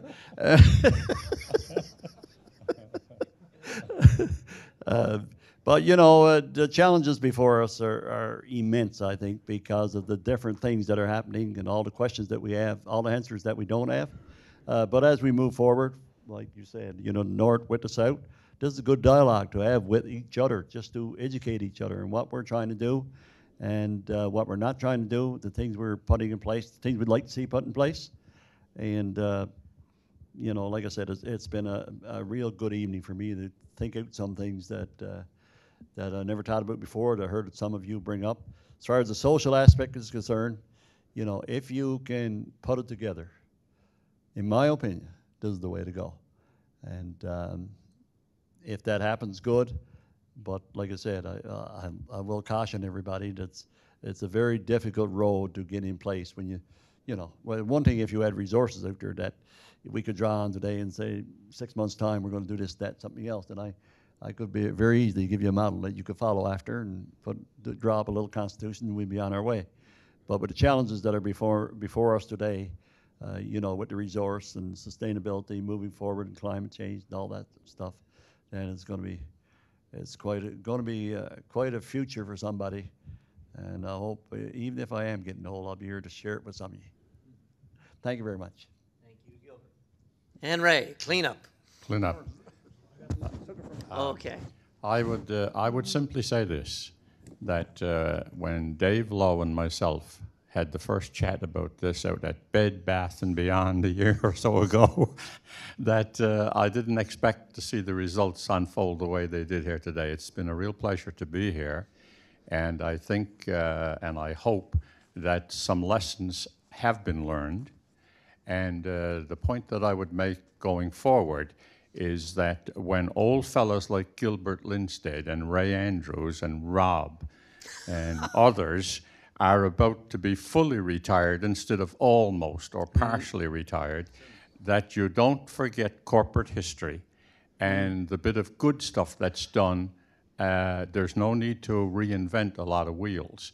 You sometimes have to engage people who've been down many of the roads many times, and I would hope that people of my age and others at my age can be used very usefully on a go-forward basis. And Mr. Moderator and Chair, I'm going to pick up and walk over and say to Dave Lowe, you haven't said a word today, so you better now start.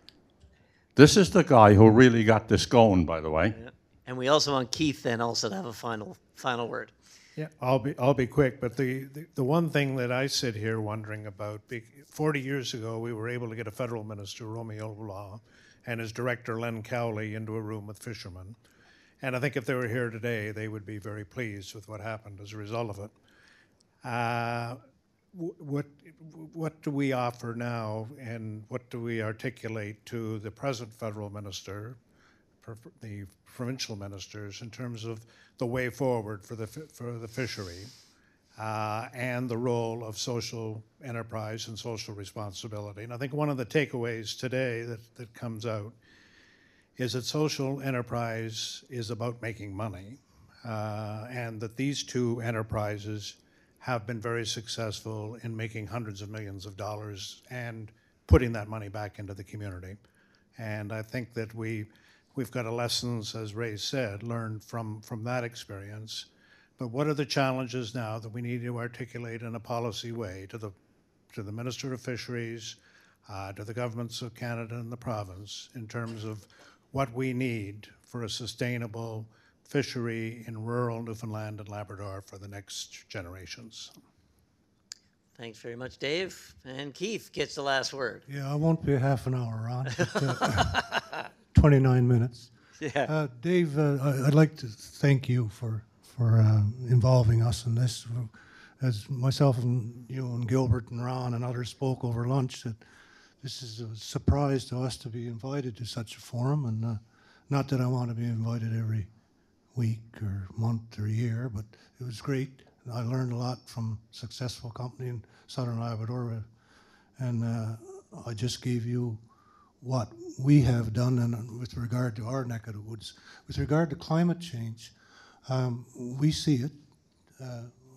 What we can do to, I don't think we can stop it, to slow it. If there's any processes or ways that we can do on the operational sides, I'm sure we will. We in the northern Labrador, see it just as much as you, or probably more. I think the biggest thing with this climate change is that we're getting colder winters and very unstable weather. I mean, I'm not going to date myself, but growing up, and we were guaranteed once winter came, everything's froze up solid, you go anywhere you want, no worries. Now, in the last, I don't know, 5 or 10 years, I guess, we get rains and we get different changes and things that we're not used to. And if you're not on the land and on the ice, you're not going to be able to just get on your snowmobile and go and have a look like you used to, because you got to know what you're doing. And we've always done that anyway, because we're always on the land. I haven't been in this job, but anyway. But with regard to, I understand your concerns. I think a lot of people have your concerns. I don't know of your experiences, but I take it as your word. But like I said, I mean, we see the changes in the summer and the winter. But in our area, Ron, we fish. We've never started fishing before the 1st of July anyway, because we're, depending on the ice flows coming down from the far north. So this time of the year, we're looking at the ice charts, trying to figure out when we get a crab pod out, right? So, I mean, it's not changed in that respect, because we're still, if we look at when we're operating, I'm not saying there's no climate change, but, we have to adapt to. And the big thing, Gilbert, is we got to adapt. It's going to happen, and it's happening. So, I mean, do we just throw our hands up, or what do we do as a small company in the north we can't stop it, so we got to evolve, basically, and get used to it, unfortunately. But we in the north are not the people that started or are responsible. I'm not trying to relinquish responsibility, but we're not solely responsible for it, because the population's not there, the industry's not there, all the fossil fuel burning's not there, other than the diesel generators that we have in the small communities. But I really do respect and understand your issues and our issues. But we, like I said, we will adapt our industry as best we can to be stewards, because we want to be here forever, not personally, but as a business and as for our people, in order to sustain what we're doing with sustainable manpower as well. So I said it wasn't going to be a half an hour, but I'm getting there again now. But I'd just like to thank everybody for this wonderful forum today. Thank you, Keith. And so I have a few quick wrap-up remarks, but we wondered if, with the breadth of the topic, because it's across the fishery and social enterprise, and it's even gotten broader, but all the pieces connect, obviously, if you want to have sustainable communities, industries. Really important to have these discussions. If anybody is interested, I think we have several researchers in the room. I think we have to get some case studies written on these amazing, I know of some research that's been done over the years. There was a case study I know on the Eagle River Credit Union a long time ago we talked about. There's been some research lately. There's several Harris Center reports. There's one on fisheries allocation, policies, and regional development, successes from the Newfoundland Labrador shrimp fishery, that Paul Foley, Charles Mather, and Barb Neese, who's here in the room, actually, great to have Barb here, has done a ton of work in the fishery. So that's a recent Harris Centre report, and just reach out to us or look on our website. Happy to share those. For anyone interested in watching or sharing a recording of today's session with colleagues who are unable to attend, we'll be posting it on our website, and the link will be emailed in our next edition of the Regional. If you don't get the Regional, email us and we'll put you on it. We have copies of vital signs here in the room if you want to take copies away with you. Lots of materials on the website in addition. We'll be continuing the discussion related to social innovation in regional development with another event in partnership with our Memorial Centre for Social Enterprise on the Coasters Association, which is on the Quebec Lower North Shore. And we partnered with that group on a workshop with the Harris Centre 7 or 8 years ago, or maybe a bit longer. And it straddled the Lab Straits, Quebec Lower North Shore. I think we need to redefine Atlantic Canada to include Eastern Quebec, and they speak English in the Lower North Shore with Newfoundland accent. So stay tuned for that one. It's on April 25th, and we're still finalizing the details, but there'll be more information on our website. Thanks again to the Centre for Social Enterprise and Nicole. It's been a great, stimulating series, and we had a Memorial Presents on Rural Development a week or so ago, and we had some of the new researchers at Memorial doing work. We had Doug House on the panel, and Craig Pollitt from MNL. A lot of us have been at this a long time in different ways, but it's great to get new perspectives, new voices, but also to recognize the history and to not reinvent the wheel. So it's a really important mix, cross-sectoral, but also intergenerational. And it's wonderful to see that happening in these sessions.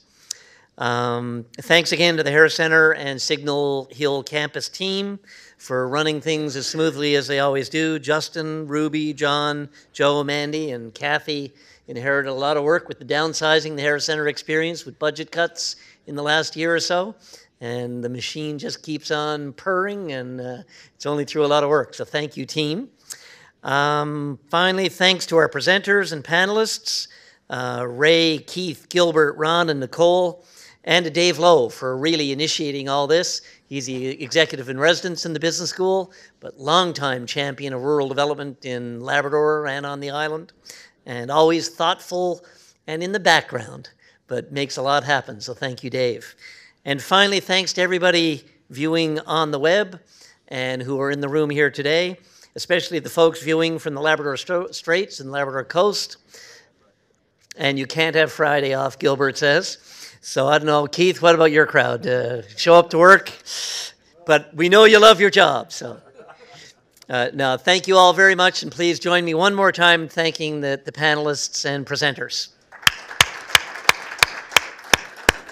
And we have some coffee and tea and water in the room. Feel free to stay and network, and thanks again.